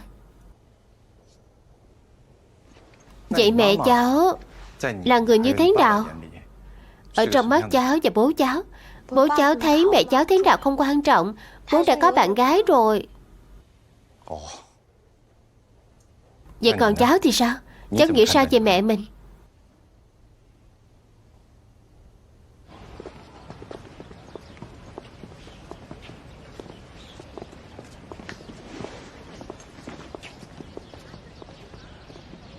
Cảm ơn anh nhé, bác sĩ La. Ơn nghĩa gì chứ? Hôm nay tôi đã quen được một người bạn mới. Cháu cũng rất vui được làm quen với chú ạ. Bệnh viện còn có chút việc, tôi đi trước.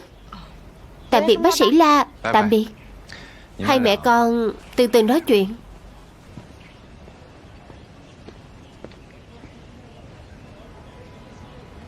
Mẹ đưa con tới chỗ bố. Con có đói không? Con muốn ăn chút gì trước không? Con muốn về nhà.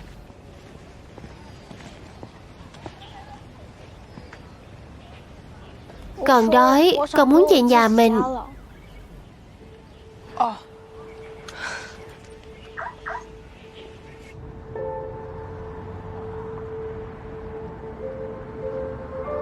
Học lúc nào vậy? Ai dạy cho cháu? Mẹ nuôi dạy cho cháu à? Vậy là tình cảm giữa cháu và mẹ nuôi gắn bó lắm hả? Vâng. Cháu nói mẹ nuôi dịu dàng hơn mẹ. Vậy bức tranh này vẽ cháu và mẹ nuôi hả? Cháu nhớ mẹ nuôi lắm. Đối diện với sự chia ly là một chuyện rất khó khăn. Trộm rùa, nói dối, bỏ nhà đi. Những chuyện này thoạt nhìn có tính chất nghiêm trọng, nhưng thực tế đều là phản ứng phó của Gia Lạc khi mất đi người thân. Giáo viên từng nói với tôi, người tự sát đồng nghĩa với việc đè nặng xương cốt của mình lên trái tim của người sống. Còn nỗi dây dứt, tự trách và băn khoăn sẽ đè nặng đến mức nghẹt thở trong một thời gian rất dài. Cô chính là như vậy. Gia Lạc cũng thế.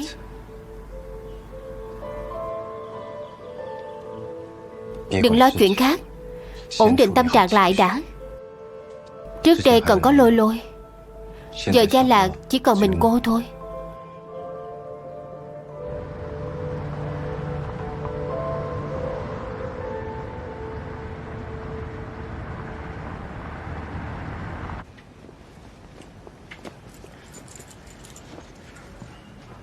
Đừng cãi nhau đến giá. Đi thôi. Tạm biệt.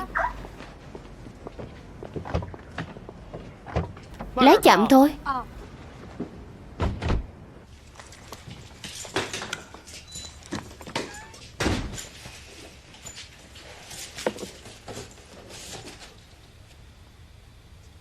Xin lỗi. Mẹ, con không nên lấy con ruột của Tôn Hạo Dương. Mai con sẽ trả lại cho bạn ấy. Thực ra con không chỉ giận bạn ấy, mà chủ yếu là vì con thấy bạn ấy cứ cầm bút chì đâm rùa con, còn chọc vào mắt rùa con nữa.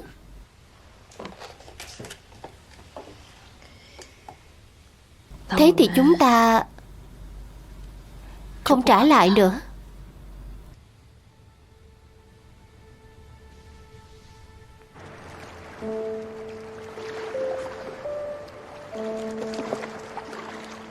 Chúng ta thả cho nó đi thật sao ạ?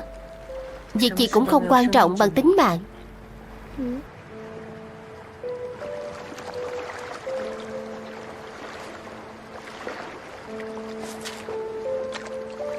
Đi đi, mau đi tìm các bạn của mày đi.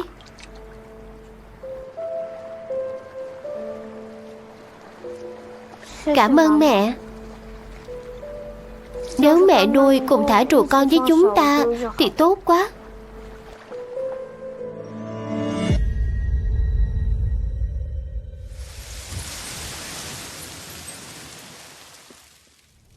Bên này.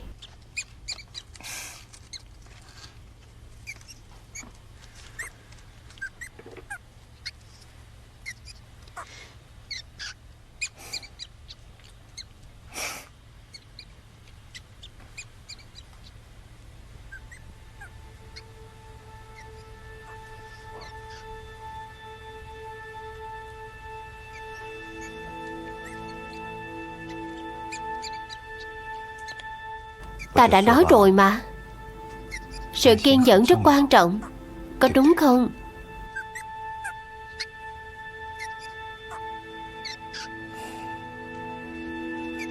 Sau này vất vả cho mày rồi.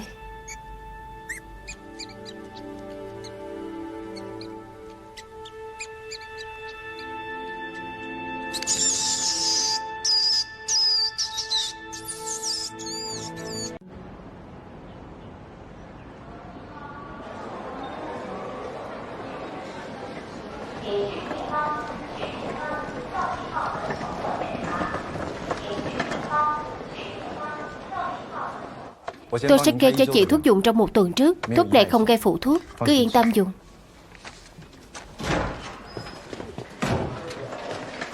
Không sao. Chú là bác sĩ khám tâm thần cho cháu, chú có quyền gì mà bắt cháu đi khám khoa khác? Lý Trường Ninh, cháu đang làm gián đoạn công việc của chú, tại sao lại bắt cháu đi khám? Khám cái khoa đó? Bởi vì chú cho rằng cháu vì tiền mà đã hiến trứng một cách hoàn toàn thiếu trách nhiệm với chính cơ thể của mình. Những vết thương trên bụng cháu là do tiêm thuốc kích trứng gây ra. Nhẹ thôi. Hơn nữa không chỉ một lần trong thời gian ngắn. Chú sắp xếp cho cháu khám vào hội chẩn phụ khoa là để kiểm tra xem đời này cháu còn có thể sinh con được hay không. Chỉ là thất tình thôi, có gì to tát đâu. Chú nói cho cháu biết, người yêu đúng nghĩa thì nên coi như đã chết rồi. Ngày đầu khóc lóc thì được, ngày thứ 2 phải xóa hết, chặn hết. Ngày thứ 3 thì ăn gì ăn, chơi gì chơi. Rồi đi quen một người bạn trai mới.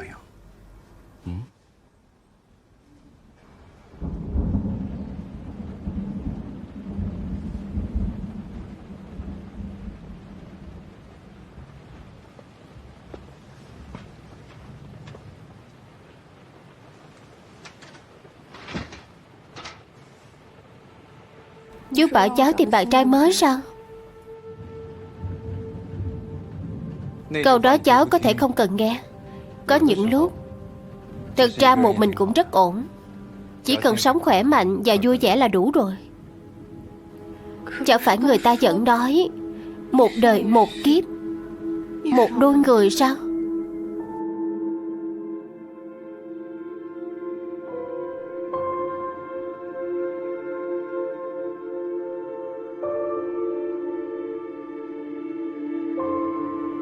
Là lỗi của cháu, đều là cháu không tốt. Cháu đã làm mất sợi dây chuyền khóa đồng tâm mà anh ấy tặng. Anh ấy nói cháu không trân trọng tình cảm của hai đứa. Cháu không có. Cháu không có mà. Người không trân trọng chắc chắn không phải là cháu. Hẳn là cậu ta phải rất rõ tình hình kinh tế của cháu. Cháu mua điện thoại cho cậu ta còn thuê nhà ở ngoài trường. Chẳng lẽ cậu ta không hỏi tiền từ đâu ra sao? Sau khi lấy trứng, ít nhất 14 ngày không được quan hệ. Cháu lại lấy trứng nhiều lần không đúng quy chuẩn, đã khiến chức năng buồng trứng bị tổn hại nghiêm trọng. Thêm vào đó, hai đứa quan hệ hoàn toàn không có biện pháp bảo vệ. Tình trạng nhiễm trùng của cháu nặng như vậy, chú không tin là cậu ta không nhận ra. Cậu ta có thật sự quan tâm đến cháu không, Lý Trường Ninh?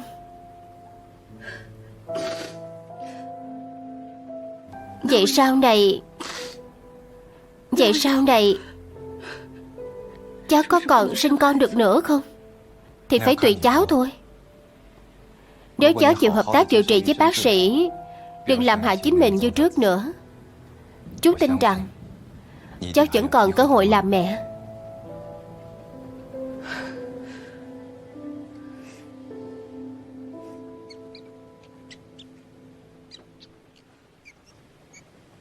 Nghe thấy rồi à? Tiếng gì vậy?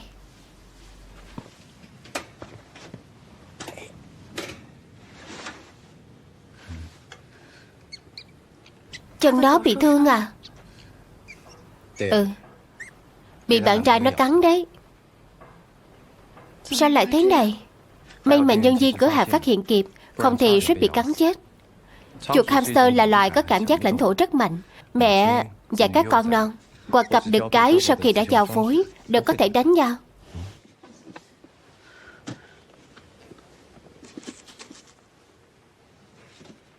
Bạn trai cắn mày, chắc mày rất buồn đúng không? Nhưng đồng thời nó cũng rất mạnh mẽ. Nó nhanh chóng hiểu ra, không chỉ không buồn nữa mà còn cắn lại mạnh mẽ để tự cứu mình.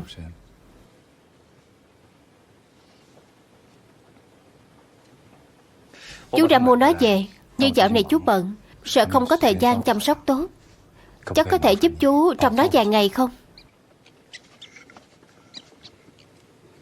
Khi vết thương của nó lành thì cháu cũng có thể xuất viện rồi.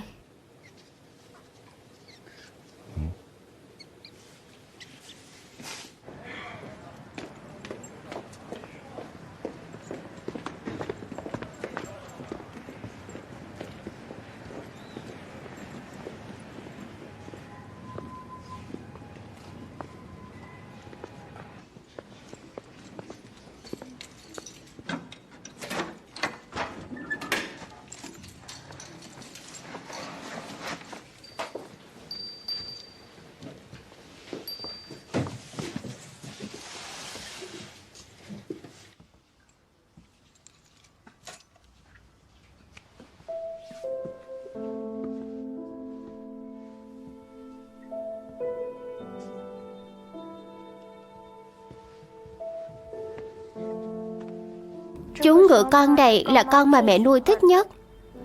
Đó là bố nuôi tặng cho mẹ. Mẹ nuôi đã đi rồi, chắc bố nuôi còn buồn hơn chúng ta.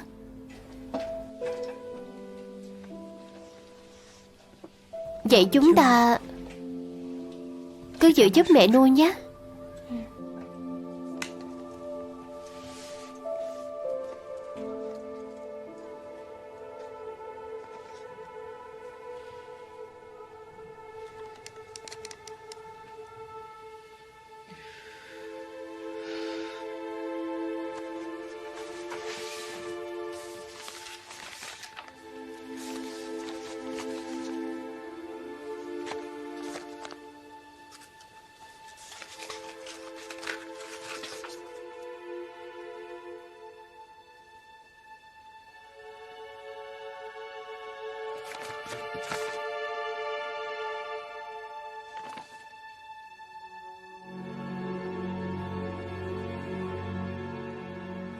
Thảo nào cô ấy phải dùng tiền của khách hàng.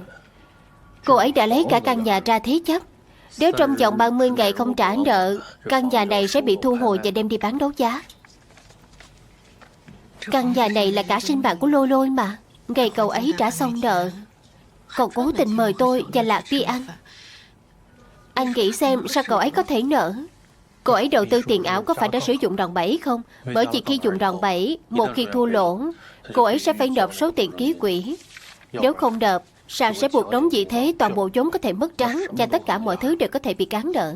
Anh nghĩ xem công ty cho vay này có phải cùng phe với nền tảng mà Lôi Lôi đầu tư bị lỗ không? Nhưng mà công ty đầu tư của cô ấy cô đã điều tra rồi, nó khá là uy tín mà. Anh kiểm tra lại công ty cho vay này xem. Cô và Tiểu Lạc ổn chứ? Ổn rồi. Bây giờ bác sĩ La. Bác sĩ La? Bác sĩ La nào vậy? Anh không quen đâu. Là một bác sĩ tâm lý.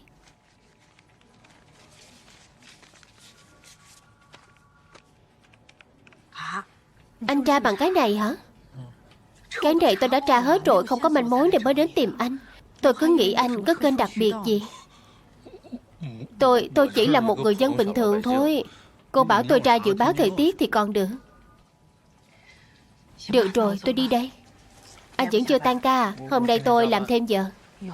Xin lỗi nha, làm phiền anh rồi. Không có. Cái khoản tiền đó, nếu thực sự phải trả thì tôi vẫn có thể xây được, không cần đâu. Thế nào cũng chưa đến mức anh phải lo. Để tôi nghĩ cách khác. Tôi về nhé. Ừ. Cô cũng đừng lo quá nhé.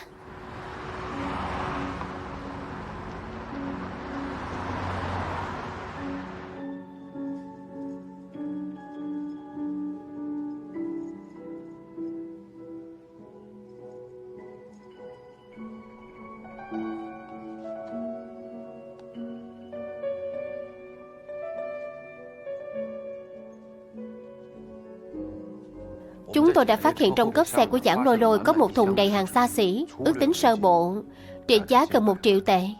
Trong thùng chỉ có dấu chân tay của một mình cô ấy. Xin lỗi cô, những món đồ này cửa hàng chúng tôi không thể thu lại. Tại sao? Chúng tôi không thể xác định đây là hàng chính hãng. Những món đồ này đều có hóa đơn mà. Hiện nay thị trường hàng xa xỉ bị làm giả rất nghiêm trọng, không ít hàng nhái có thể làm giống đến mức đánh lừa người khác, thậm chí còn cung cấp trọn gói, bao gồm hóa đơn, bao bì đầy đủ, thậm chí cả sao kê thẻ tín dụng. Trong số này những món có giá trị cao nhất mấy chiếc túi này, chiếc đồng hồ kim cương này và chiếc vòng tay, chúng tôi xác nhận đều là hàng giả. Hàng giả? Ngoài mua trực tiếp tại cửa hàng chính hãng mới đảm bảo thật, còn các kênh khác như hàng order đều có thể mua phải hàng giả. Thế còn con người nhỏ này thì sao?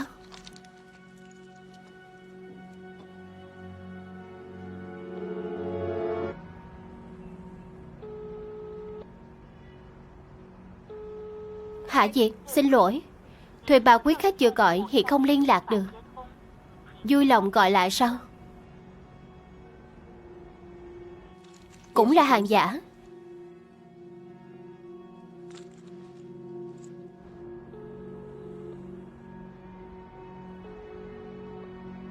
Thuê bao quý khách vừa gọi hiện không liên lạc được. Vui lòng gọi lại sau.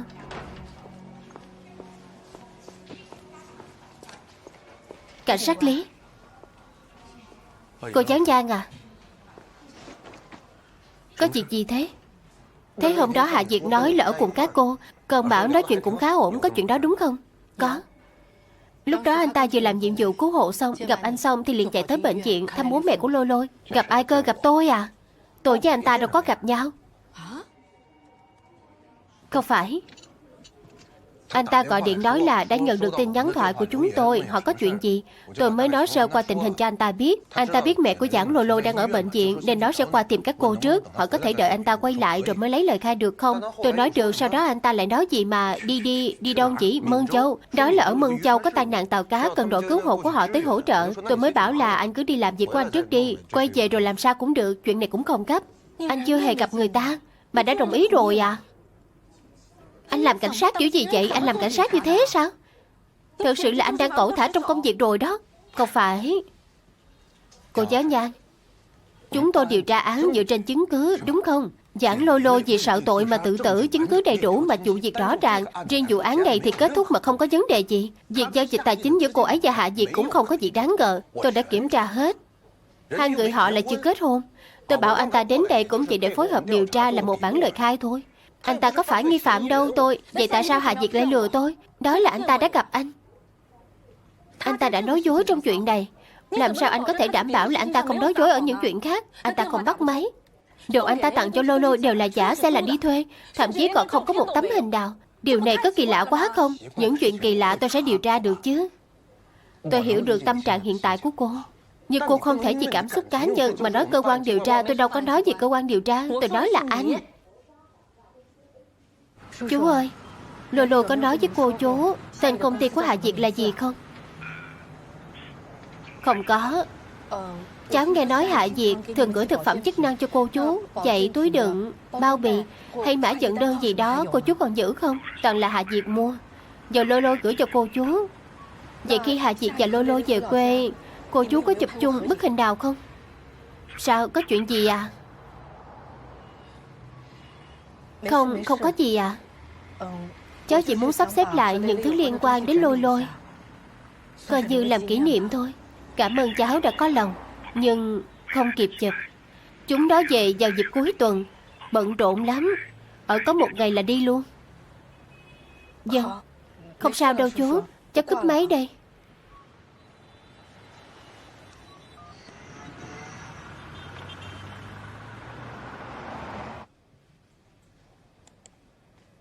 Hạ Diệt.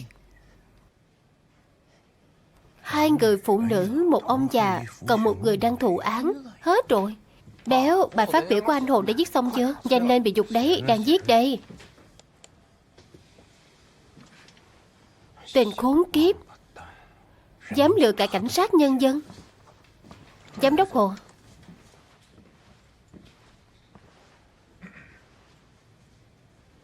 đang làm gì thế này? Ai bảo cậu tra vậy? Nhanh tắt đi. Giải thích rõ cho tôi nghe. Thầy, có chuyện quan trọng. Tôi vô cùng nghi ngờ tên Hạ Diệt dùng danh tính giả. Tôi vừa tra qua hệ thống của chúng ta, không có thông tin nào trùng khớp cả. Còn nữa, số điện thoại anh ta dùng là mua từ những người buôn sim, mới xài được nửa năm và hầu như chỉ gọi với dạng Lôi Lôi. Thẻ căn cước dùng để thuê xe cũng không phải của anh ta, mà là của nhân viên cửa hàng thầy. Ta che giấu thông tin thật cẩn thận như vậy. Chúng ta có nên điều tra anh ta không? Được chứ, thầy, có được không? Tôi đã tra cả trên web quản lý đăng ký doanh nghiệp rồi, cũng không thấy công ty nào liên quan đến tên Hạ Diệt cả.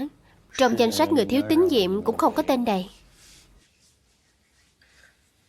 Tôi vừa kiểm tra lại một lần nữa các tin nhắn với Lôi Lôi. Cậu ấy chưa từng gửi cho tôi tấm ảnh nào của Hạ Diệt. Không liên lạc điện thoại được, thậm chí không có một tấm hình nào. Chẳng phải giống như anh ta đã biến mất khỏi thế gian sao? Điều có phải chúng ta nghĩ nhiều quá không? Nếu thực sự có chuyện gì, cảnh sát cũng không ngồi không đâu. Đừng nhắc tới cảnh sát với tôi nữa. Gặp phải một đứa trẻ râu còn chưa mọc, cái gì cũng không hiểu, mà còn nói chuyện kiểu quan liêu với tôi. Giang Gia Lạc, con đã ra ngoài 5 lần rồi. Lần này định lấy cái gì đây? Bố đã có bạn gái rồi, sao còn tới tìm mẹ con vậy? Con nói bậy gì vậy? Mẹ đang bàn chuyện nghiêm túc với bố con mà. Chuyện nghiêm túc gì cơ? À phải, Lạc này, trước đây khi con đi chơi với bố mẹ nuôi, mọi người thường làm gì vậy? Thì chỉ đi xem phim, ăn uống gì đó thôi. Ngoài ăn uống và xem phim ra, còn làm gì nữa không? Đợt trước đi tắm suối nước nóng, bố nuôi cũng đi theo. Bố nuôi bơi rất chuyên nghiệp. Ở đây còn có một vết sẹo dài, đó là lúc cứu hộ bị neo tàu quẹt phải. Còn có chụp ảnh họ không? Mẹ không mua điện thoại cho con, còn lấy gì mà chụp? Có hay chưa kìa? Còn gì nữa không? Bố nuôi chơi game rất chuyên nghiệp, trước đây còn dẫn dắt con lên hạng nữa. Chơi game á? Là game này à? Còn có cả bộ skin luôn này.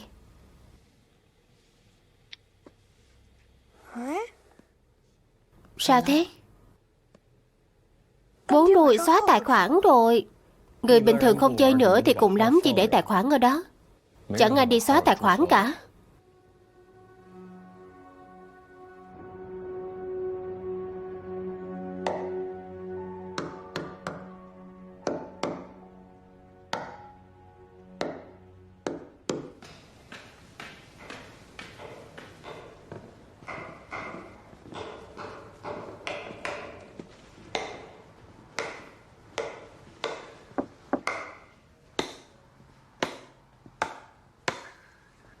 Chị ơi, nghe nói chị thích món đồ nhỏ này, nên em mang cho chị một chậu. Em còn mang cho chị một ít đồ ăn vặt nữa. Chị Tôn mà, những thứ em mang đến đều vừa ngon vừa không béo. Ăn một miếng là im re luôn đó chị Tôn. Chị gì mà chị thử đi. Tôi có thể làm mẹ cậu luôn rồi đấy. Chẳng biết lớn nhỏ gì cả. Chị Tôn cứ đùa thôi. Chị Tôn trẻ biết bao. Chị mà như mẹ gì, gọi chị là chị, em còn thấy già quá đó chứ. Nhìn này, thử một chút đi, thật sự rất ngon đó, chị Tôn ơi.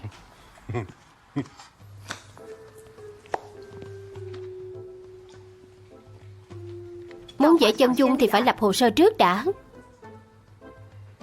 Chị ơi, giúp em một việc nhỏ, được không? Chị vẽ trước mà dù cho nhé. Tôi nói dù cho nhé. Tôi giúp cậu vẽ xong chân dung thì vẫn cần nhân chứng mục kích. Miêu tả phải thật chính xác. Chính xác, nhất định phải chính xác. Chị ạ, là cô giáo đấy, giáo viên đại học, khả năng ngôn ngữ cực mạnh, mắng người cũng không dùng lời tục tiểu. Dù chính xác đến đâu thì cũng vẫn còn sai số cho tôi nghe và hiểu nữa mà. Không có sai sót đâu. Làm sao chị Tôn của em có sai sót được chứ? Nói đùa hoài, đừng ngắt lời. Chân dung mô phỏng được vẽ dựa trên mô tả bằng lời. Miệng của người mô tả và tai của tôi đều không phải máy ảnh, không thể vẽ lại đúng 100% khuôn mặt của người được vẽ. Ngay cả làm tốt nhất cũng vẫn có ít nhất 15% sai lệch. Nói cách khác, nếu cậu dùng chân dung mô phỏng để so sánh với người thật, có thể còn hữu ích vì còn có chuyện giống thần thái nữa. Nhưng nếu cậu đưa chân dung mô phỏng cho máy tính nhận dạng khuôn mặt, thuật toán máy không có tùy chọn giống thần thái đâu.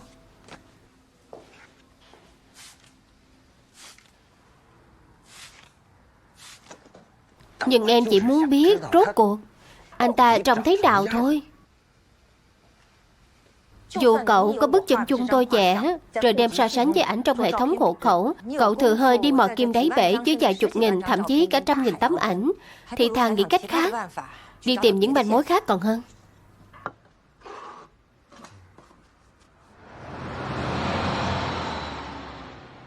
Xe đông A4728K là một chiếc Land Rover. Lúc đó tôi đã gọi điện để xác nhận. Đúng là xe được thuê ở đây. Hệ thống đã kiểm tra rồi, thật sự không có ai tên Hạ Diệt cả. Chị gái à, chính là chị đã tố cáo chúng tôi phải không? Cảnh sát đã đến xử phạt rồi, chị còn muốn gì nữa? Cảnh sát ư? Tôi đã giải thích rõ mọi chuyện với cảnh sát Lý. Tôi không quen biết gì người tên Hạ Diệt đó. Anh ta chỉ đưa cho tôi một ít tiền, dùng chứng minh thư của tôi để làm thủ tục thuê xe. Trả xe đúng hạn cũng không xảy ra tai nạn gì, nên chẳng cần thiết phải báo cảnh sát chứ. Xin lỗi nhé.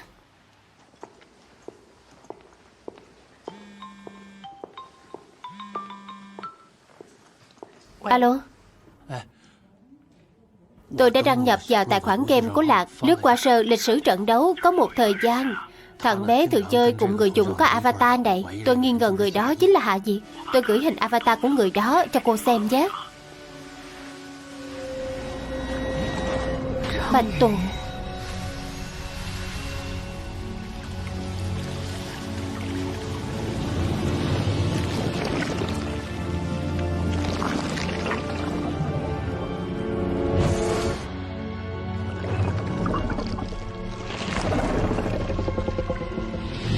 Đừng mà.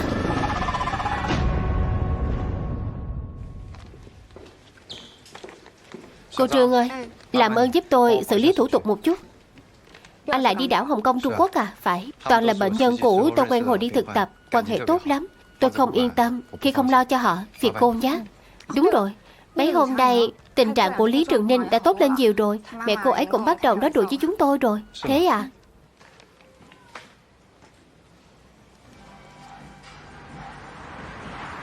Tôi có một bức tranh. Những họa tiết xung quanh mắt này chắc là xúc tu của bạch tuộc. Nếu cô nhớ ra là ai từng xăm hình này thì phiền cô nói với tôi được không? Anh Trần, có ai từng xăm hình này chưa? Hình như là con mắt của Medusa. Không có. Sao lại sửa những con rắn xung quanh thành tu của bạch tuộc nhỉ? Sửa dớ dẫn. Là phiền cô rồi. Không sao. Anh Quỵ, anh đi đâu đấy? Mấy hôm nay không thấy anh. Tôi hoạt động bên ngoài. Có một nghi phạm gây tai nạn rồi bỏ trốn, đã chạy về quê ở Tây Bắc rồi. Tôi và cậu Đông vừa bắt được xong, đang áp giải về đây. Thế mấy hôm trước tôi gửi cho anh tài liệu về Hạ Diệt, anh đã xem chưa? Ai cơ? Hạ Diệt. Người đó hả? Vụ đấy hình như không ai báo án, cũng không lập hồ sơ vụ án. Anh bảo tôi điều tra cái gì? Thế này đi, nếu anh đang bận thì hay là tôi với anh em đi trước nhé. Được, tôi cúp máy nhé. Giảng Lôi mới được điều chuyển vào bộ phận chăm sóc khách hàng VIP của ngân hàng chúng tôi chưa lâu. Đây là bảng điểm danh các hoạt động khách hàng mà cô ấy tham gia mấy tháng qua. Chủ yếu là các hoạt động cho khách VIP thử rượu vang. Tôi không phát hiện ra có ai tên Hạ Diệt như các anh nói. Thế có camera giám sát hiện trường các buổi hoạt động của khách VIP này không? Không. Thường thì các khách hàng cao cấp rất để ý đến việc bảo vệ quyền riêng tư. Anh Chu Hàm Thắng này là người giàu nhất thành phố chúng ta đấy à? Đúng, chính là anh ta.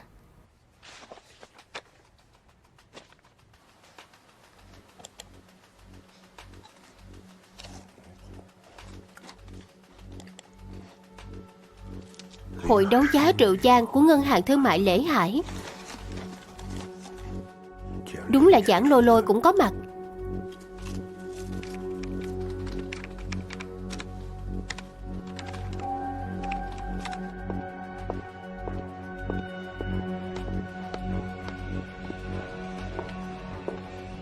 Xin chào. Anh là chủ ở đây à? Đúng. Tôi muốn hỏi, các anh đã từng xăm hình kiểu này chưa? Bao quanh con mắt là những hình kiểu như xúc tu của bạch tuộc.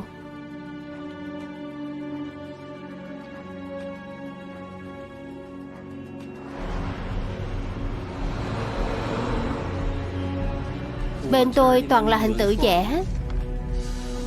Hình của cô không đẹp lắm, chưa thấy bao giờ.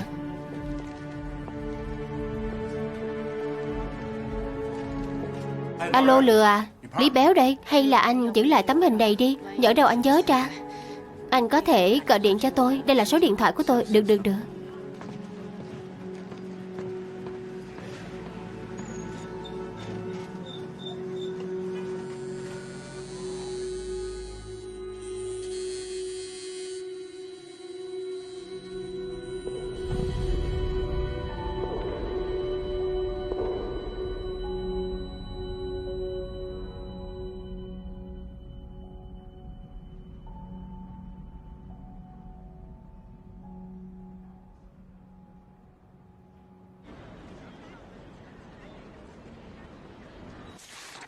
Đã làm xong thủ tục nghỉ học rồi. Về nhà chị cứ cho Trường Ninh nghỉ ngơi cho khỏe.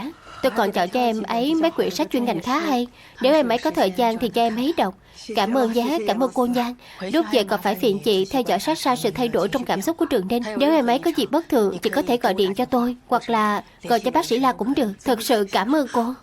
Gia đình tôi làm phiền cô rồi. Chị đừng nói vậy. Trường Ninh được mạnh khỏe bình an quan trọng hơn bất cứ điều gì. Vâng.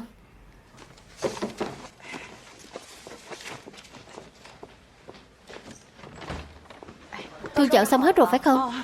Cũng hòm rồi. Đây là thủ tục tra viện. Được. Hôm nay bác sĩ La không đến à? Hôm nay anh ấy đi công tác ở đảo Hồng Kông, Trung Quốc. Thế nên hôm qua anh ấy đã làm xong hết các báo cáo tra viện rồi. Cô tìm anh ấy có việc gì khác à? Tôi có thể chuyển lời giúp cô. Không có gì. Tôi chỉ muốn trực tiếp cảm ơn anh ấy. Vậy có gì hai người cứ gọi tôi. Cảm ơn. Nào, để đây. Thật sự cảm ơn cô. Thu dọn hết chưa ạ? Cũng gần xong rồi, không quên thứ gì chứ? Cô Nhan, bác sĩ La nói là chắc là cô sẽ đến. Bác sĩ bảo em đưa cái này cho con trai cô. Giờ con trai cô chăm sóc nó vài ngày. Được. Phải chú ý chân phải của nó. Trước đây từng bị thương. Bác sĩ La đã chữa khỏi cho nó rồi.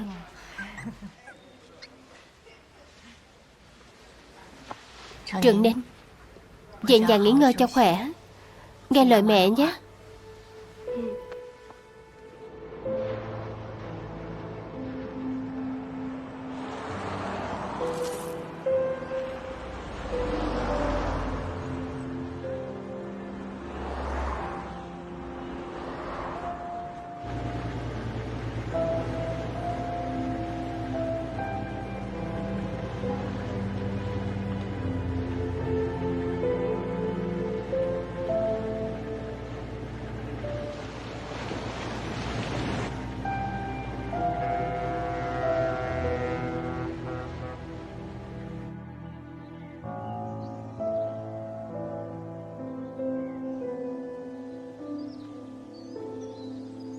Bác sĩ La, cảm ơn anh rất nhiều.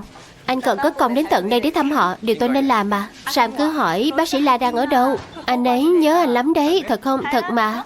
Sam ở kia kìa. Bác sĩ La đến rồi. Chào bác sĩ La, đã lâu không gặp phải. Hello Sam, how have you been? You look good. Sang, bác sĩ La đến thăm cô này. Gần đây cảm xúc của Sang đã ổn định hơn rất nhiều, không có gì bất thường. Hình như lần trước đến tôi không thấy động tác này. Thế à? Dạo này cô ấy toàn như vậy, đúng đấy.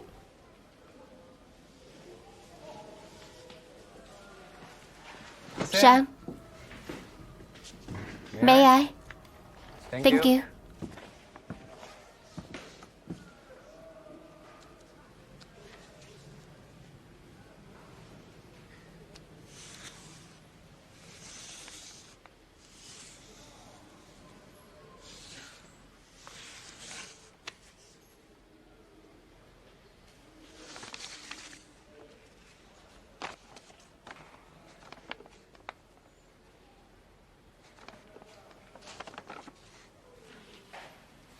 Tôi còn tưởng đó là dấu hiệu chuyển biến tốt cơ.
Xin chào, cô là cô Nhan phải không?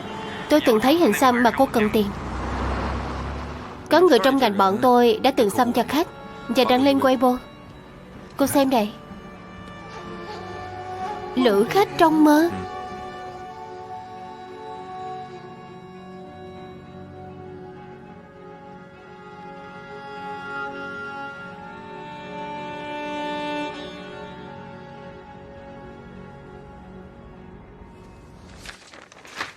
Sếp Nghiêm, anh nói đúng hết.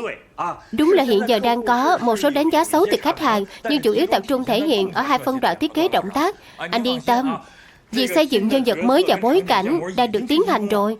Chỉ cần cung cấp đủ vốn, tôi đảm bảo chúng ta sẽ tiến đến một tầm cao mới. Sếp Lưu. Sếp Nghiêm, anh cho tôi một cơ hội nữa đi. Tôi... Alo. Lữ, tôi nói cho cậu biết nhé Lữ. Đây là cái quái gì hả? Tiền của tôi dùng để nâng cao chất lượng, chứ không phải để đám tư bản máu lạnh đó uy hiếp tôi. Làm ra cái thứ gì thế hả? Cái quái gì thế hả? Mau đi đi. Dân.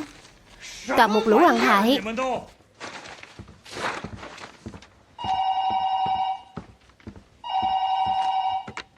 Làm sao? Xin lỗi sếp Lưu, cô ấy nhất quyết được gặp anh. Các cô làm ăn kiểu gì thế hả? Sao còn chưa đuổi đi? Xin lỗi, sếp Lưu của chúng tôi đang họp. Xin lỗi sếp Lưu, tôi thật sự có một việc rất quan trọng chờ anh xác nhận. Liên quan đến bạn người, xin anh gặp tôi một lát được không? Xin lỗi, anh nghe thấy tôi nói không sếp Lưu? Thật sự không được. Sếp Lưu, tôi còn chưa từng nghe thấy cái tên Giảng Lôi mà cô nói. Thế sao hai người lại mang cùng một bức hình đến tiệm xăm? Cái này có gì lạ đâu. Mấy cái hình này trên mạng đầy ra. Vậy tôi muốn biết anh lấy đâu ra tấm hình này. Còn nữa, vì sao anh cũng đổ chi tiết những con rắn trong tấm hình? Còn mắt Medusa thành xúc tu của bạch tuộc. Cái gì mà rắn rớt gì, xúc tu bạch tuộc cái gì? Tôi không hiểu những gì cô đang nói. Cái cô Giảng Lôi mà cô nói tôi thật sự không quen. Nếu cô có bất cứ nghi ngờ gì thì đi mà bắt cảnh sát. Cô đừng ở đây làm tôi rối thêm nữa. Sếp Lưu, trước khi mất, bạn thân của tôi Giảng Lôi đã thế chấp nhà cửa. Tất cả số tiền của cô ấy không biết đi về đâu. Tôi nói câu này có thể là hơi mất lịch sự.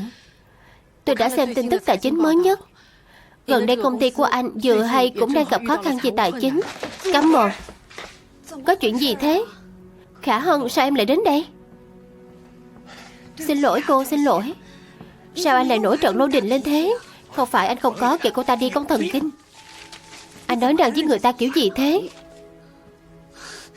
Xin lỗi cô, anh ấy hơi nóng tính. Vẫn chưa đi à? Tôi gọi bảo vệ đến nhé. Không làm em sợ chứ?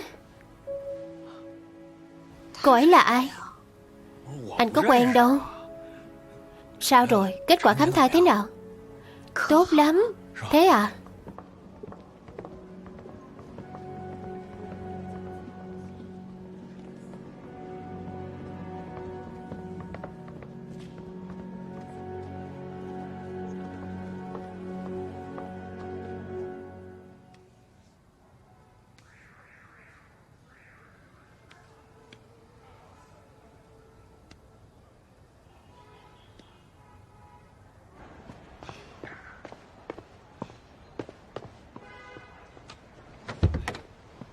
Sao không lên nhà? Anh có bạn gái rồi. Tôi cứ lên nhà anh cũng không hay. Không sao. Nếu cô muốn... Thôi ở đây cũng được. Sao thế? Tôi đến để nói với anh là tôi tìm được người có hình xăm giống Lôi Lôi rồi. Tôi xem nào. Là một chủ công ty kem.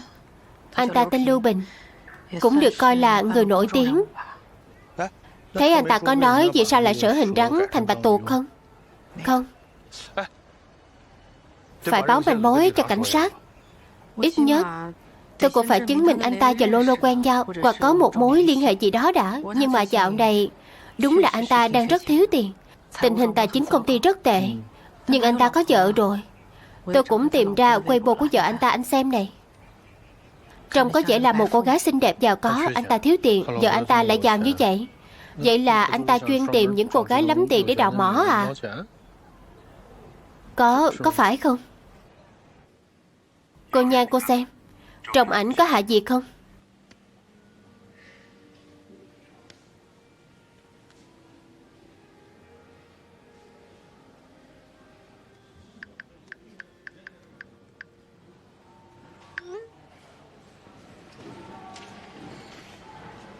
Em tập xong rồi, lát nữa em về.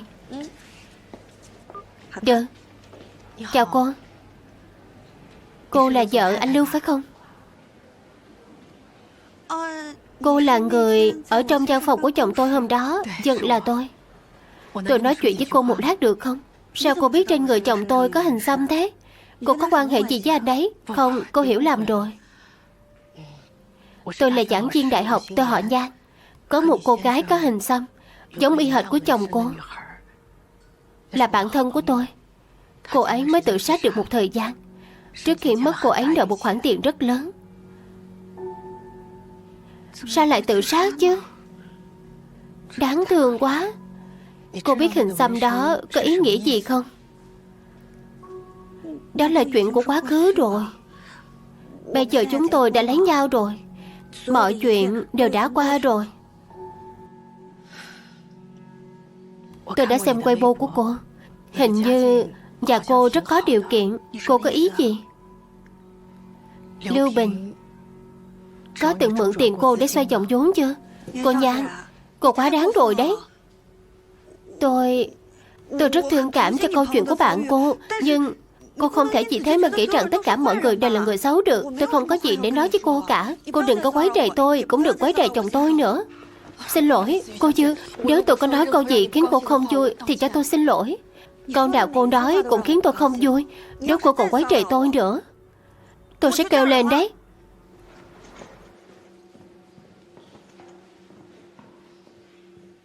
Đúng.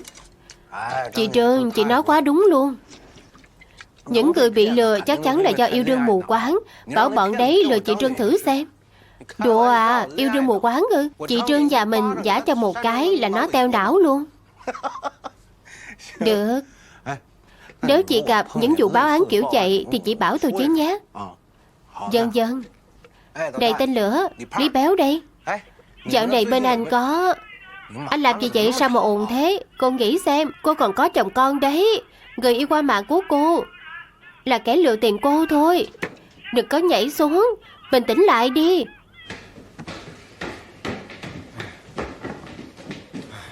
Tìm tôi có chuyện gì thầy ơi? Thầy, cái gì mà vội vàng thế? Độ này em đã hỏi hết bạn bè của em. Em hỏi được mấy vụ. Nói là mới đầu yêu đương, sau đó lừa tiền người ta. Em thấy rất giống cái vụ của Giảng Lôi Lôi. Em nghĩ mấy vụ này do cùng một bọn gây ra. Chúng ta nên lập án điều tra. Đây, tên lửa đã gặp... À không, cảnh sát Dương Tử Văn đã gặp một vụ ở Khuôn Đào. Báo cáo đồn trưởng Hồ, tôi là bạn đại học của anh Lý, đang làm cảnh sát khu vực ở đồn cảnh sát Thượng Quan. Sau khi nghe Lý nói, tôi đã báo cáo lên đồn trưởng. Anh ấy đồng ý cho tôi báo cáo tình hình liên quan với anh. Sao cậu không mặc cảnh phục? Hôm nay là ngày nghỉ của tôi, Lý bé cứ bắt tôi đến báo cáo với anh. Vào vấn đề chính đi. Hôm đó chúng tôi làm nhiệm vụ trong đêm, có một cô gái đòi nhảy lầu. Sau khi cứu được cô ấy xuống, cô ấy nói quen một người đàn ông qua mạng. Sau đó cô gái và người đàn ông đó yêu nhau. Người đàn ông đó cứ lôi kéo cô ấy đầu tư chung. Thế là cô ấy bị lừa hết tiền. Mà số tiền đó là tiền mà cô ấy và chồng cùng nhau tiết kiệm để mua nhà. Rồi cô ấy bị chồng đánh. Vậy là tâm trạng cô ấy không tốt. Sau đó thế là thứ nhất thủ đoạn gây án khác nhau. Một bên là lừa qua mạng, một bên là người thật. Tiếp nữa, kết quả gây án khác nhau. Một bên lừa được tiền rồi, một bên chưa thấy lừa được tiền. Thế tôi hỏi cậu, cậu chứng minh chúng là đồng bọn kiểu gì? Lập án kiểu gì? Cậu gật đầu cái gì? Cậu nói tình tiết vụ án mà còn không nói cho kỹ gọn. Đấy, cậu nói đi. Cô gái mà họ cứu được nói là kẻ lừa đảo qua mạng ấy không chỉ tử tế mà còn rất có lòng nhân ái. Điều quan trọng nhất là hắn cũng đang làm tình nguyện viên cho một đội cứu hộ trên biển, đúng không? Đúng. Tôi quên mất. Nói đến đây thì tôi nhớ ra rồi. Còn một chuyện tôi chưa nói với Lý Béo. Cô ấy nói anh ta biết rất nhiều về biển.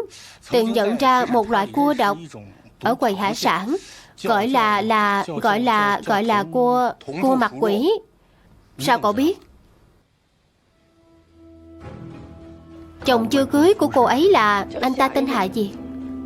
Anh ấy là tình nguyện viên cứu hộ trên biển. Lần đầu tụi mình gặp nhau, anh ấy dẫn mình đi chợ hải sản. Khi đó bọn mình thấy một loại cua nhìn giống ghẹ hoa, nhưng thực ra cực độc, ăn vào là phải vào phòng ICU. Con cua đó tên là cua mặt quỷ.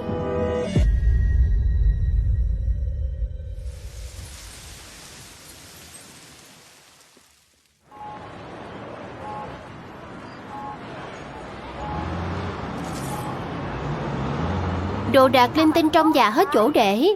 Hay là chuyển nhà, sửa nhà cần lưu trữ đồ. Bất kể đồ to, đồ nhỏ, Comedy Uplay sẽ giúp bạn không lo mất đồ. An toàn tuyệt đối, bảo đảm riêng tư. Comedy Uplay, két sắt thiết thân của bạn.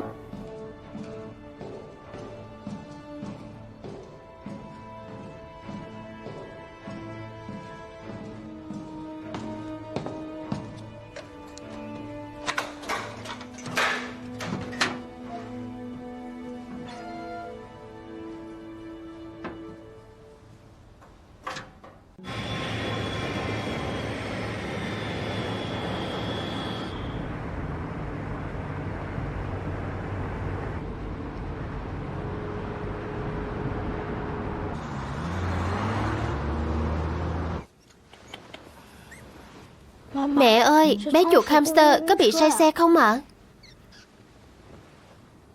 Phải mang theo nó à? Hay là mình nhờ dì Phùng chăm giúp vài ngày nhé? Mẹ quên rồi ạ, dì Phùng sợ chuột nhất. Con sẽ nói rõ với bà ngoại, đó rất sạch sẽ, không hề bẩn chút nào.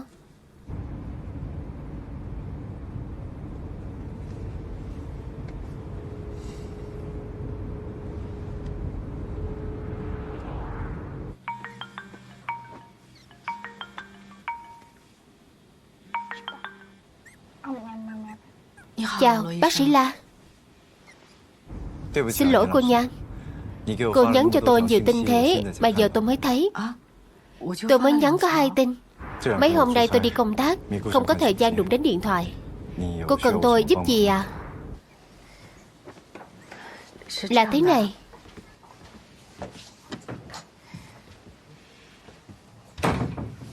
Tôi muốn đưa Lạc về quê vài ngày. Tôi đã nghe lời khuyên của anh, muốn để nó nói lời tạm biệt đàng hoàng với mẹ nuôi của nó. Mà con chuột hamster thì không tiện mang theo, đúng không? Tôi xin lỗi nhé. Tôi chỉ muốn giúp cho Lạc giải buồn, mà không ngờ giờ lại trở thành rắc rối của mẹ con cô. Hay là thế này nhé, cô cho nhiều đồ ăn một chút, 2 hoặc 3 ngày thì không sao đâu. Chủ yếu là vì tôi chưa xong việc ở đảo Hồng Kông, Trung Quốc. Hôm nay tôi chưa về kịp. Vậy thì thôi, chúng tôi mang theo cũng được, để hamster lại ở nhà. Lỡ như nó không có gì để ăn uống thì chúng tôi cũng không yên tâm. Thật sự khó cho cô quá. Khi nào cô về, cô phải cho tôi một cơ hội để tôi mời cô đi ăn một bữa. Không cần. Cần chứ. Hứa với tôi đi. Tôi cũng muốn trực tiếp cảm ơn Gia Lạc. Được. Tốt quá. Hứa vậy nhé. Cô lái xe cẩn thận. Khi về hãy gọi cho tôi nhé. Hứa rồi đấy. Tạm thời không nói tiếp được. Tôi còn bệnh nhân. Về rồi gặp nhé. Được. Tạm biệt.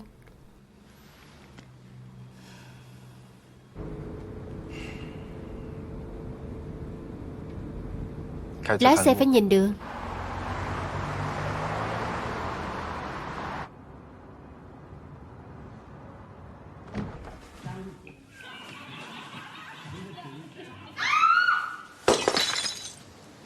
Em sai rồi, em sai rồi. Xin lỗi, xin lỗi. Xin anh. Xin anh. Xin anh. Ngẩng đầu lên một chút.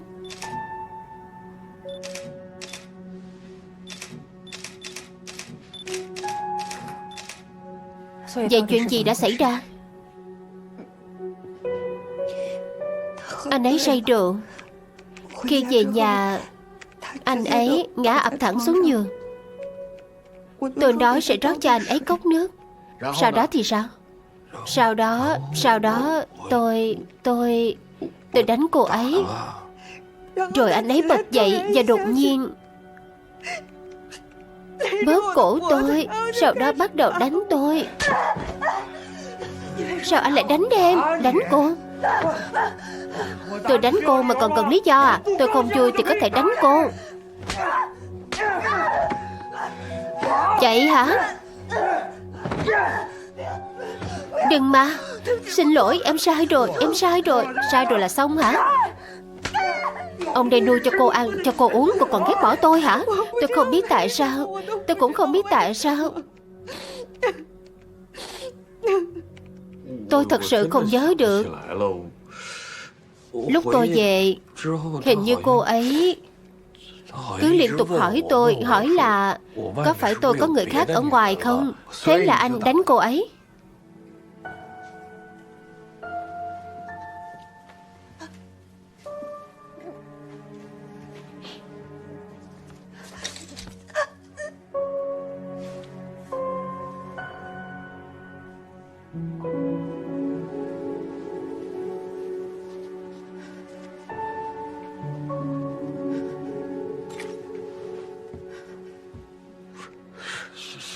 Nên tôi chính là một tên khốn. Tôi là một tên khốn. Tôi có lỗi với cô ấy. Một người vợ tốt như vậy mà bị anh đánh ra như kia. Nghe nói anh phải bị tạm giam. Cô ấy còn xin cho anh. Cô ấy thật sự muốn hòa giải. Đã vậy rồi, cô có chắc là vẫn muốn hòa giải với anh ta không?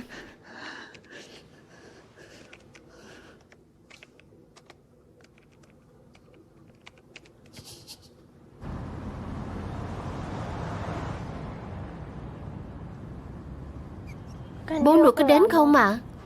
Chắc là không. Có vẻ chú ấy khá bận. Có phải bố nuôi buồn lắm không mà? Sau khi mẹ nuôi mất, chú ấy thậm chí không chơi game nữa. Mẹ nuôi không thấy chú ấy thì có buồn không mà?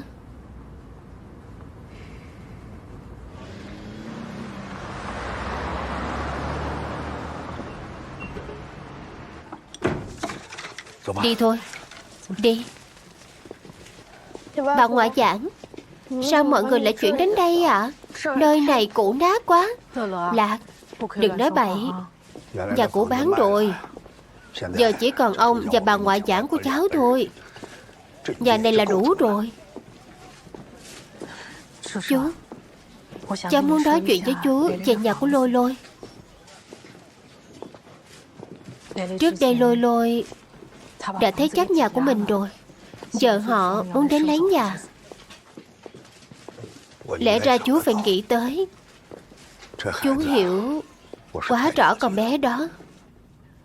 Nếu không phải đã tuyệt vọng rồi, không còn cách nào nữa, đó sẽ không chạm vào tiền của người khác.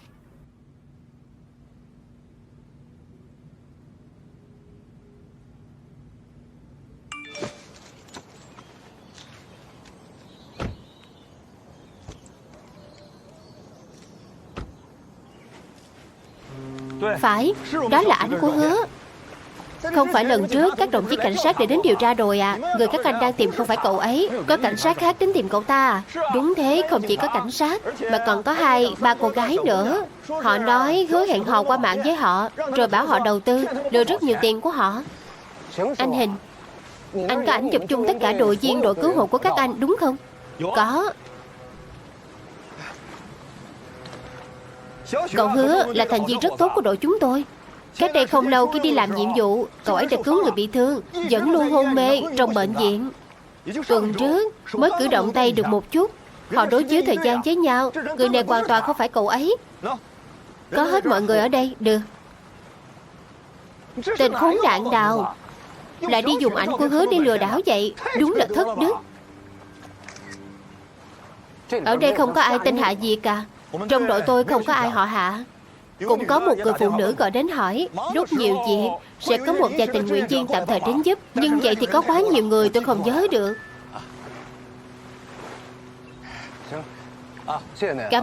Cảm ơn. Đi từ từ nhé. Vậy chúng ta lưu số nhau đi. Nếu có manh mối quan trọng nào hãy liên hệ với tôi ngay. Được. Tốt. Nào. Đây là số điện thoại của tôi. Anh lưu lại đi. Tốt. Tôi sẽ lưu lại. Nào.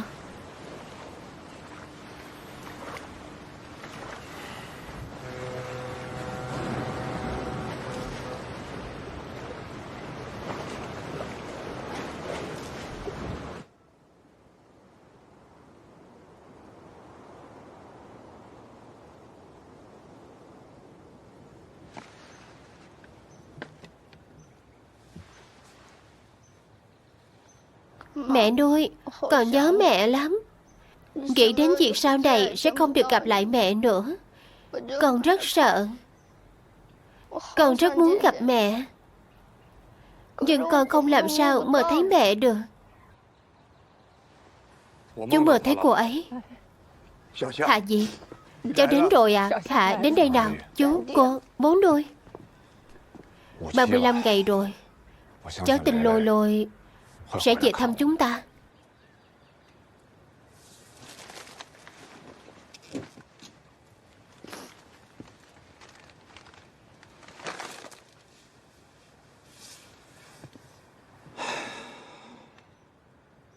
Lôi Lôi, là lỗi của anh vì đã không chăm sóc tốt cho em. Chúng ta đã hứa là ngày đám cưới mình sẽ dùng hoa tulip mà em thích nhất làm hoa cưới. Tiếc là anh không còn may mắn đó nữa.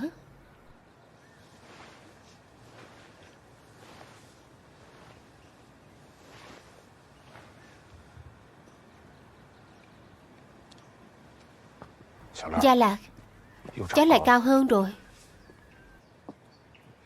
Lát nữa tôi sẽ đi trả phí quản lý mộ. Anh đi với tôi đi. Rốt cuộc anh là ai? Anh đã làm gì với Lôi Lôi? Trước đây tôi đã nói việc này với Lôi Lôi rồi. Thực ra tên tôi không phải Hạ Diệt. Tôi là Hoa Kiều từ Park Se. Gia đình tôi kinh doanh đá quý. Mấy năm nay công việc kinh doanh dần được bàn giao cho tôi. Họ để tôi đến mở rộng thị trường Trung Quốc để thuận tiện cho việc kinh doanh. Tôi đã tự đặt một cái tên Trung Quốc, Hạ Diệt. Vậy khi Lôi Lôi gặp chuyện, tại sao anh không dám gặp cảnh sát? Cô biết đấy, một viên đá quý trị giá 10.000 tệ hoặc 100.000 tệ. Thậm chí chơi cược đá quý trong đó có rất nhiều cơ hội để thao túng. Gia đình kinh doanh nhiều năm như vậy chắc chắn sẽ có một số vụ xám. Vì thế mấy năm nay tôi rất cố gắng tránh giao tiếp với cảnh sát. Vì vậy anh nói dối cảnh sát, nói là anh làm cứu hộ gì đó, tất cả đều là giả, đúng không? Không hẳn đều là lừa đảo. Tôi biết việc kinh doanh không hợp pháp lắm, nên tôi luôn muốn làm vài việc tốt, coi như là chuộc tội cho mình đi. Nhưng tham gia đội cứu hộ chính thức phải đăng ký với cục dân chính. Không còn cách nào khác. Tôi chỉ có thể đến giúp đỡ với tư cách tình nguyện viên. Lolo cũng biết việc này. Vậy Lolo có biết những cái đồng hồ, túi xách anh tặng đều là giả không? Tôi đã lấy những đồ anh tặng Lolo đi thẩm định rồi. Không có cái nào là thật cả, không có cái nào cả. Sao lại là giả được? Tất cả đều do tôi và Lolo trực tiếp chọn tại quầy mà, đều có hóa đơn hết mà. Tôi cho cô xem hóa đơn chi trả đây, được chưa? Thôi, cô xem cái này đi. Xem thử thế nào. Anh thấy đẹp thật à. Đẹp mà, nhưng có hơi đắt quá không? Với lại, kim cương này có hơi lố quá không? Phải to vậy mới được chứ. Vợ anh phải mang đồ lấp lánh thế này, chói mù mắt những khách hàng giàu có của em. Đáng ghét. Thanh toán đi. Chắc hẳn là Lôi Lôi rất thiếu tiền nên đã bán những đồ thật đi. Nhưng không thể cho tôi biết. Đều phải thay bằng đồ giả. Tại sao Lôi Lôi lại làm vậy? Có một việc tôi chưa nói với ai cả. Tôi đã từng vô tình thấy ảnh chụp kiểu đó trong điện thoại của Lôi Lôi. Ảnh chụp kiểu gì? Là cầm căn cước chụp ảnh khỏa thân.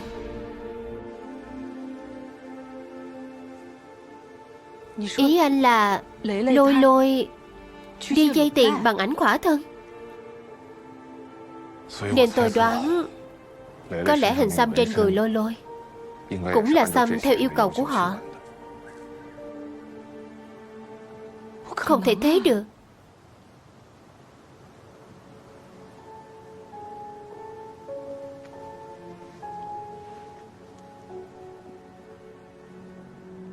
Cái này là hình đại diện anh đã dùng trong game. Hình xăm của Lôi Lôi có con bạch tuộc. Nếu hình xăm của cô ấy không liên quan gì đến anh, vậy tại sao anh cũng lấy hình con bạch tuộc làm hình đại diện? Tại sao ạ? Bởi vì tôi yêu Lôi Lôi. Nếu tôi yêu cô ấy, tôi phải yêu tất cả của cô ấy, kể cả những điểm không tốt của cô ấy. Tôi chủ động đổi thành hình đại diện này là để cho Lôi Lôi biết tôi không để ý đến quá khứ của cô ấy.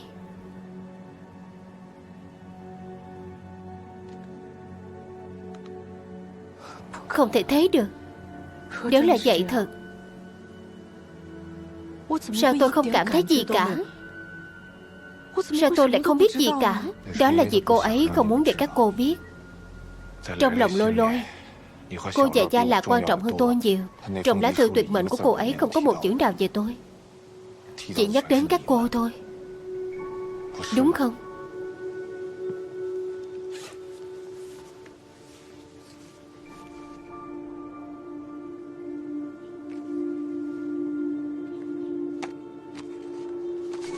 Cô có thể lấy đó đi xác minh. Cùng lắm thì dính tới công ty gia đình. Tệ nhất là tôi bị trục xuất, không bao giờ trở lại thôi. Tôi sẽ làm vậy.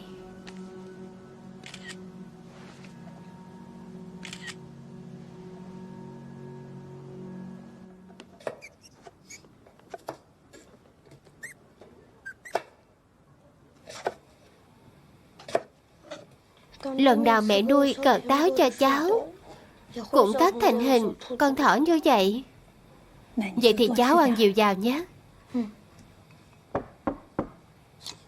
Đến đây.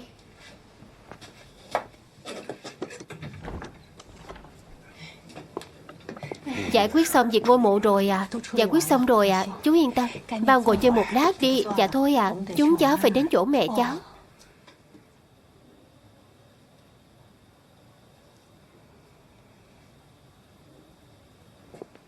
Lạc ơi, đi thôi.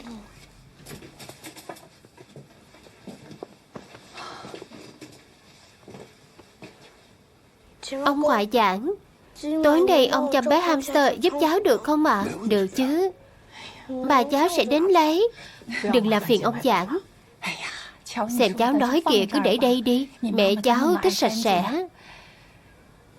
Khi còn nhỏ, Lôi Lôi nuôi một con mèo. Đó đẻ ra mèo con bé tặng cháu mà cháu cũng không dám lấy. Ý cô là ngày mai khi các cháu đến đón hamster, cô sẽ được gặp lại bé Lạc rồi. Đúng không Đạo? Ngoan lắm, ngoan lắm. Gửi lời hỏi thăm mẹ cháu hộ cô nhé. Chúng cháu đi trước đây. Bao đi đi. Tạm biệt ông ngoại giảng, bà ngoại giảng. Từ từ thôi.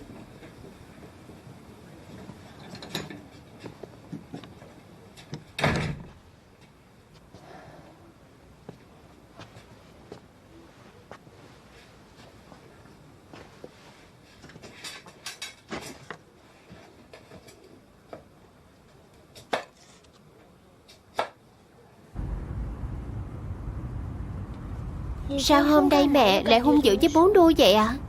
Mẹ nuôi mất rồi, chú ấy đáng thương lắm rồi. Con thích bố nuôi lắm mà. Tất nhiên ạ. Chú ấy không chỉ tốt với con mà còn tốt với mẹ nuôi hơn nữa. Lần nào mẹ nuôi ở bên chú ấy, mẹ nuôi cũng cười rất vui.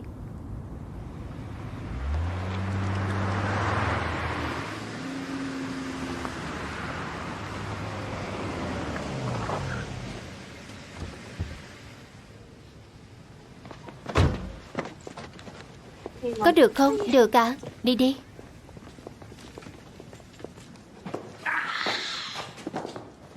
Về nhà bà ngoại không được nghịch ngợm, nghe chưa? Mẹ, bà ngoại. Gia Lạc, Đào, vào đi. Đào, nào, Đào. Thay giày đi, thay giày đi. Nhớ rửa tay nhé.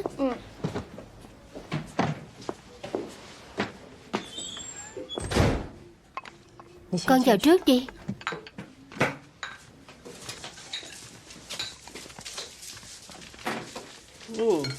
Gia Lạc ngoan lắm.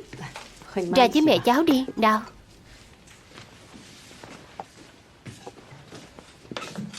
Bố, chúng con về thăm mẹ. Gia Lạc cũng về rồi. Ông ngoại, mẹ nói với cháu là mẹ rất nhớ ông. Đó mà còn mặt mũi nói vậy à? Về mà không đi thăm người nhà mình trước là chạy đến nhà người khác tỏ lòng hiếu thảo. Nhưng hôm nay là ngày giỗ của mẹ nuôi cháu. Nhưng cái gì mà nhưng? Thắp hương xong rồi ăn.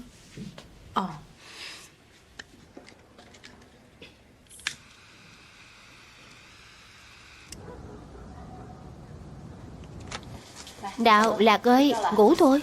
Đợi một chút ạ, cháu muốn sắp xếp lại ảnh của mẹ nuôi trong máy tính bảng rồi gửi cho ông ngoại giảng. Vậy thì cũng phải ngủ, cháu xem giờ là mấy giờ rồi. Đợi một lát ạ, ngoan Đào. Đợi đã.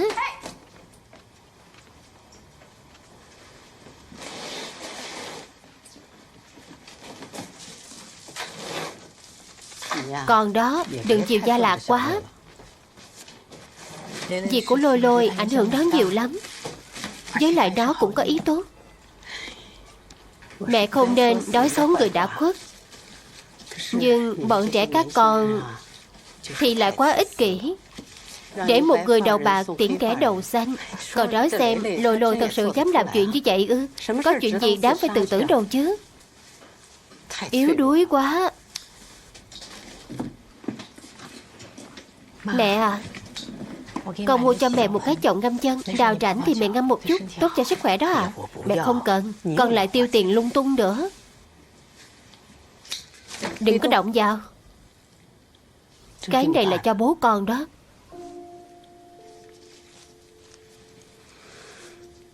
Khi nào con quay lại Lễ Hải thì đi thăm chú Đình của con một chút. Hiện giờ ông ấy cũng yếu lắm rồi.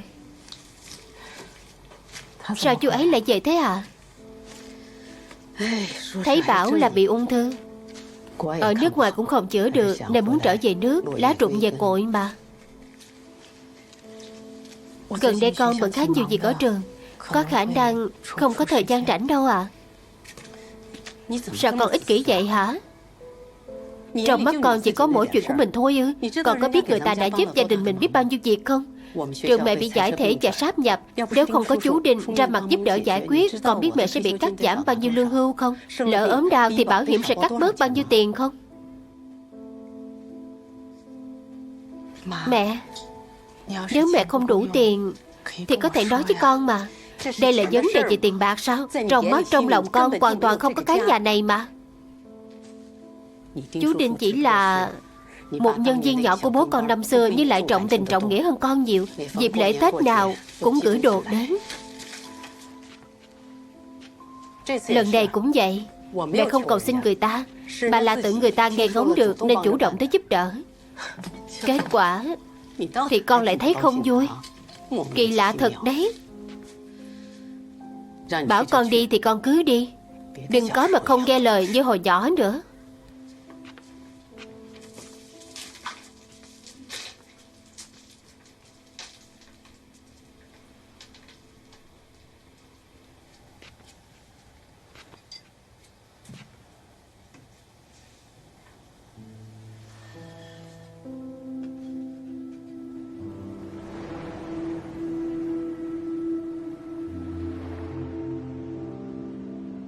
Hay không?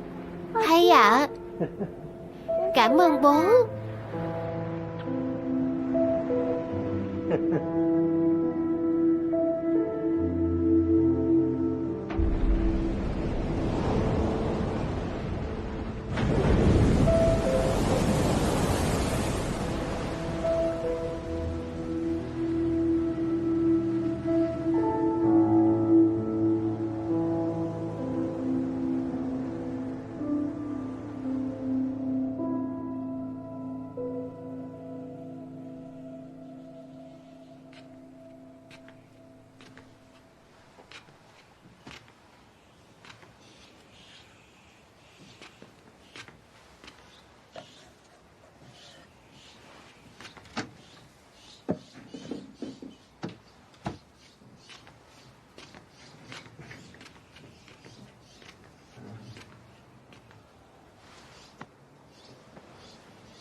Thầy à, thầy cũng nghe thấy rồi đó. Đào là cua độc, Đào là đội cứu viện. Trên đời này làm gì có chuyện trùng hợp vậy chứ. Thầy để em điều tra thêm đi mà. Viết cho em một bức thư giới thiệu để em tới cục quản lý xuất nhập cảnh xác nhận một phen đi ạ. Em xin thầy đó. Về chuyện lừa đảo qua điện thoại, tôi đã liên hệ với đồng nghiệp bên hình sự rồi. Không giống nhau đâu ạ. Người bên họ chưa từng lộn mặt. Hắn tìm đại một bức ảnh trên mạng rồi dùng làm avatar là xong. Nhưng tên Hạ Diệt này là một người sống sờ sờ ra đó. Đây là một điểm đột phá tuyệt vời đó, đúng không ạ? Cậu làm xong việc của mình chưa? Làm xong rồi ạ. Báo cáo điện bản, còn có tổng kết tháng và cả báo cáo công việc 5.000 chữ thầy bảo. Em cũng viết xong hết rồi, không thiếu một dấu chấm dấu phẩy nào hết. Thế còn bản thảo thông tin viên của Nhật báo Lễ Hải thì sao? Bản thảo thông tin viên của Nhật báo Lễ Hải.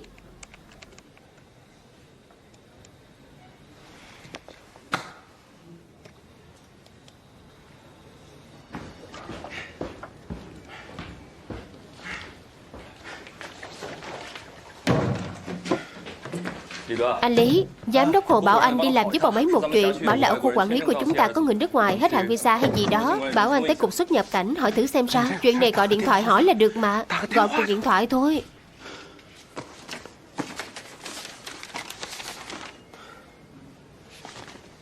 Thư giới thiệu đã viết cho anh rồi. Công việc này cũng không được chậm trễ đâu đó.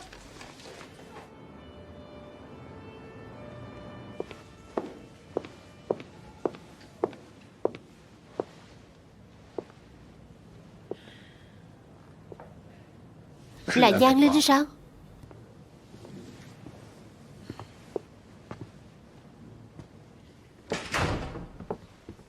Ngồi đi, ngồi đi. Chuyện nghỉ hưu của mẹ cháu, cảm ơn chú nhiều à. Một mình bà ấy cũng vất vả, cháu không lo kịp. Thì chú giúp một tay thôi. Mau ngồi đi. Mấy năm qua, chú coi chuyện nhà cháu cũng như chuyện của nhà chú vậy. Cháu biết rõ mà. Cảm ơn ạ. Chú không có cần lời cảm ơn này. Bao nhiêu năm qua, hoàn toàn không có chút tin tức gì, còn cố ý tránh chú nữa. Cháu khiến chú chạnh lòng quá đó. Mẹ cháu đã nói cho chú biết rồi. Gần đây cháu tiến bộ rất lớn. Tốt lắm. Bố cháu mà biết, chắc chắn cũng sẽ được an ủi. Đúng vậy. Năm đó thực sự có rất nhiều chuyện mà cả hai chúng ta đều có vấn đề, nên tìm cơ hội nói rõ ra mới phải. Cháu nói xem có đúng không? Hơn nữa, chú ly hôn rồi. Có lẽ là lượng thuốc, tôi cảm thấy chỉ cần tinh thần của ông ấy ổn định là đủ rồi. Được rồi bác sĩ La, chúng ta sẽ thảo luận về vấn đề này sao? Được, gọi tôi bất cứ lúc nào cũng được. Được, sau này hợp tác nhiều hơn ạ. Được, hẹn gặp lại chủ nhiệm. Cô giáo Giang. Trùng hợp vậy. Bác sĩ La, nhìn bóng lưng là tôi đã thấy giống cô rồi. Không phải cô về quê rồi sao? Đúng vậy. Tôi vừa quay lại lúc sáng. Tôi bảo mà, nếu cô đã quay lại thì sẽ không cố ý giấu tôi đâu. Áo cô sao vậy?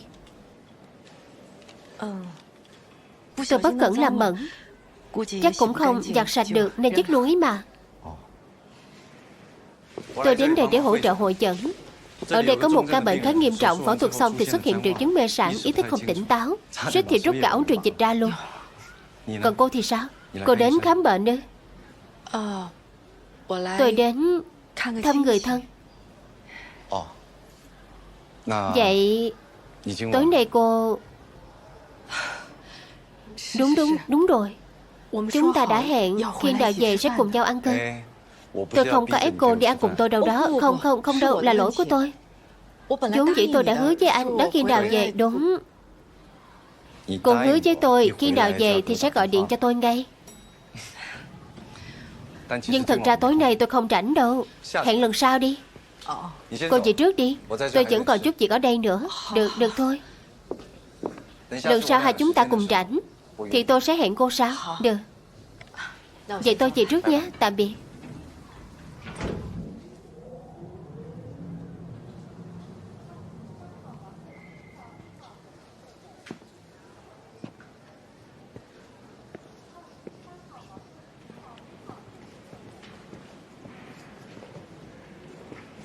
Xin chào.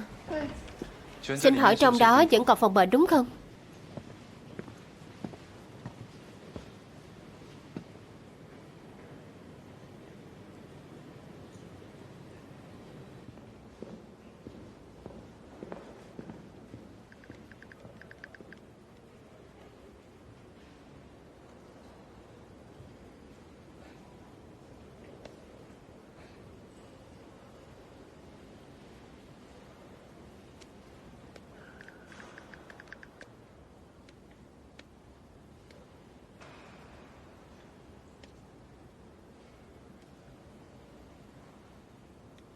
Học nghiên cứu sinh ở Đại học Lễ Hải ư? Thạc sĩ phải học thêm 1 năm.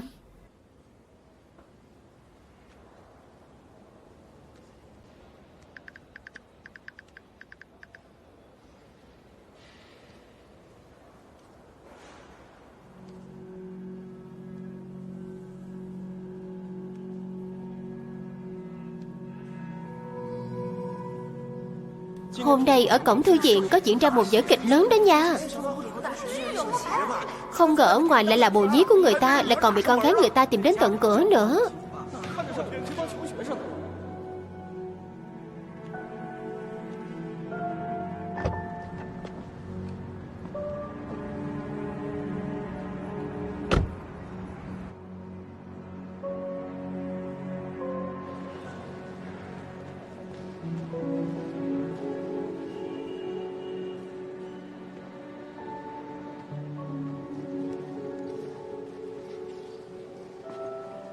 Người thành lập tập đoàn Chí Hải, từng phục vụ nhiều năm trên tàu Diễn Dương.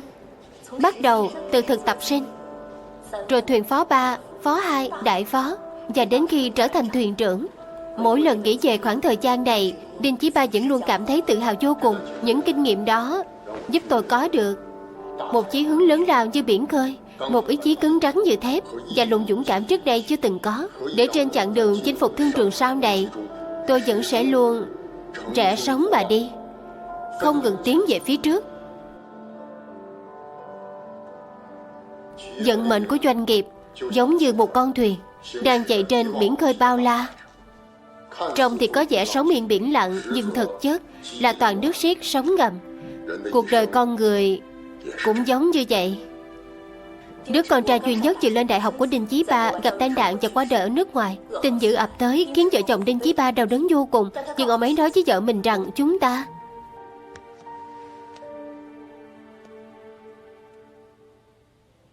Đứa con trai duy nhất vừa lên đại học của Đinh Chí Ba gặp tai nạn và qua đời ở nước ngoài. Tin dữ ập tới khiến vợ chồng Đinh Chí Ba đau đớn vô cùng. Nhưng ông ấy nói với vợ mình rằng chúng ta mất đi con trai, vậy thì Diễn Thông Chí Hải sẽ trở thành đứa con duy nhất còn lại của chúng ta. Nghĩa là người đánh cô không phải là con gái ông ta. Vậy thì đó là ai chứ?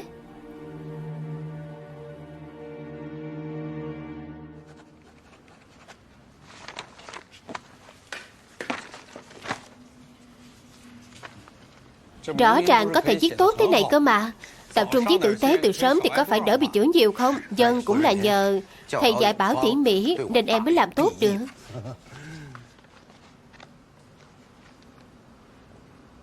Đơn xin phối hợp điều tra. Cậu muốn làm gì đây? Thầy à, tuy rằng Cục xuất nhập cảnh đã giúp chúng ta xác nhận hộ chiếu của Hạ Diệt không của Bonsri Lepa là đúng rồi. Nhưng em đã gọi điện thoại hỏi rồi, số điện thoại liên lạc mà hắn điền khi nhập cảnh là của hướng dẫn viên công ty du lịch, hoàn toàn không có ấn tượng gì với hắn cả. Hơn nữa, từ sau khi hắn nhập cảnh thì không hề có bất kỳ ghi chép đăng ký ở đồn cảnh sát nào cả. Không ở khách sạn, không đi máy bay, không đi tàu điện ngầm, cũng không đi tàu hỏa. Chuyện này kỳ lạ quá đúng không? Vậy nên em cứ nghĩ đi nghĩ lại suốt thì chỉ có một khả năng thôi. Đó là hắn còn một thân phận Trung Quốc nữa. Vậy nên cậu muốn tìm người này trong kho dữ liệu hộ tịch trong nước ư? Vụ này tôi không những phải duyệt mà còn phải liên tục báo cáo lên cục thành phố. Em biết, nhưng chúng ta điều tra tại sao chứ? Hoàn toàn có thể giao manh mối này cho các đồng chí bên hình sự để họ tiếp tục theo dõi mà. Cậu cứ cắn chặt mãi không chịu buông. Cậu cảm thấy hắn lừa cậu, đùa giỡn cậu, nên cậu thấy mất mặt đúng không?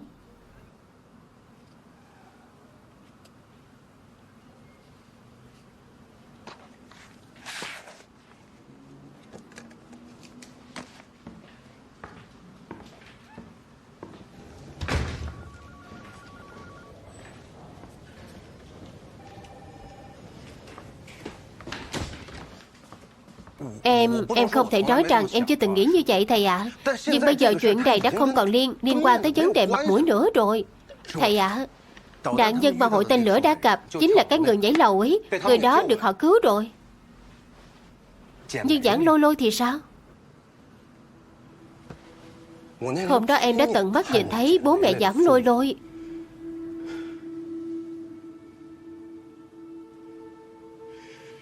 ở trước mặt em, khóc lóc vô cùng thương tâm, vô cùng tuyệt vọng. Em nghĩ có phải mình nên kiên trì thêm chút nữa không? Nếu em kiên trì thêm chút nữa thì có phải em sẽ cứu được tất cả bọn họ không? Rõ ràng em đã từng tiếp xúc với tên Bonsri Lepa này rồi. Em đứng gần hắn lắm. Em cảm giác mình sắp có thể bắt được hắn rồi. Hiện giờ nếu em cứ từ bỏ như vậy, nhớ đâu đồng nghiệp bên hình sự lơ là một cái, không chú ý đến hắn thì sao? Tên đó chẳng phải sẽ chạy mất sao? Em không biết phải nói sao nữa. Em phải sống xứng đáng với bộ quân phục đang mặc trên người chứ thầy ơi. Nếu không, tối đến em không ngủ được mất. Thật đó thầy ơi, mấy ngày này buổi tối cứ nhắm mắt lại thì trong đầu em toàn là cô độc, toàn là đội cứu viện, toàn là Bonsri Lepa, rồi Hạ Diệt gì đó nữa. Em sắp phát điên lên rồi. Em đã sắp bị hắn. Đừng làm tôi mất mặt đó.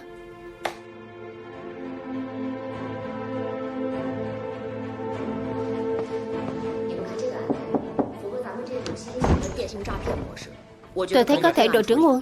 Anh ta tới rồi à? Được, giao cho cậu đó. Mọi người tiếp tục đi.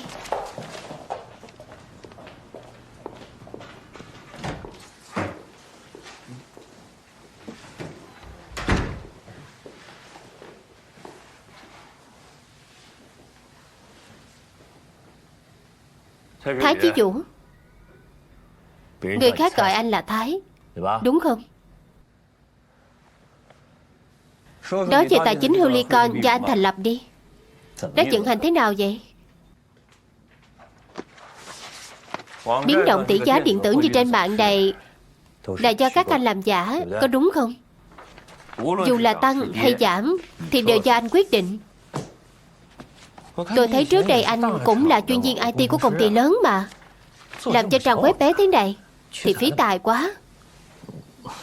Tôi không hiểu anh đang nói gì cả. Các anh rất thông minh. Nói chuyện với khách hàng, lợi dụng tình cảm để kéo họ nhập cuộc đầu tư là một nhóm. Thao tác xu hướng trên mạng là một nhóm. Di dời tiền đầu tư thì lại là một nhóm khác. Tiền đầu tư của khách hàng không chuyển qua trang web mà chuyển thẳng vào một tài khoản ngân hàng khác.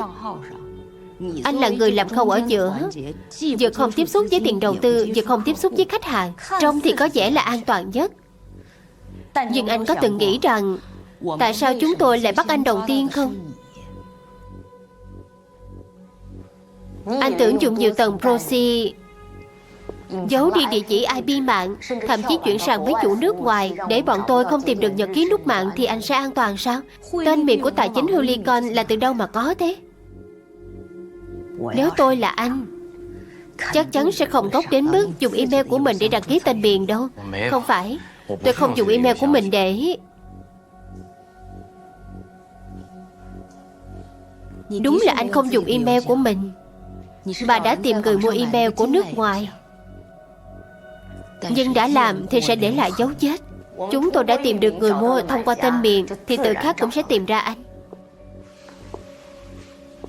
Anh bất cẩn quá đó. Một lòng nghĩ cho sự an toàn của đồng bọn, nhưng lại không ai lo cho sự an toàn của anh cả. Quen không? Không.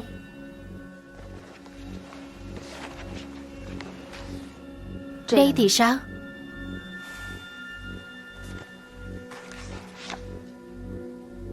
Người này thì anh phải quen chứ. Hai người còn chụp ảnh cùng cơ mà. Đừng tưởng các anh kín đáo không có sơ hở gì. Bọn tôi theo dõi các anh không chỉ mới 1-2 ngày, cũng không phải chỉ mới 1-2 vụ thôi đâu. Hôm nay anh có thể không quen bất kỳ ai. Về ngủ một giấc thật ngon, rồi cẩn thận nghĩ kỹ lại xem anh ta đã dẫn khách cho anh như thế nào. Nghĩ xem bước trước anh và bước sau anh gồm những ai. Anh càng nghĩ ra được nhiều, cũng tức là vấn đề của họ càng nhiều, thì vấn đề của anh sẽ càng ít đi. Hiểu không? Đi với tôi.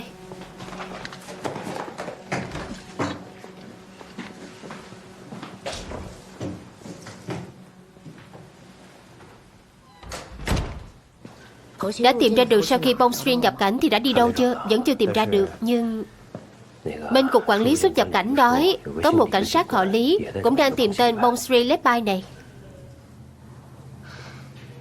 Tìm hồ sơ của cảnh sát Lý cho tôi. Được, tôi đi ngay đây.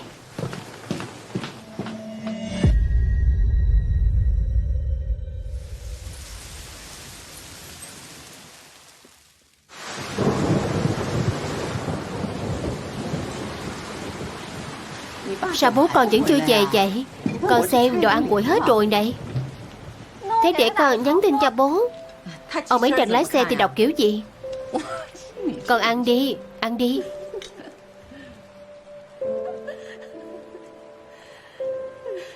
Con cũng muốn ăn. Nhóc con tham ăn. Chỉ biết ăn thôi. Bố con về rồi. Chắc chắn là bố con rồi. Alo, đến đâu rồi? Đúng là tôi. Anh là ai vậy?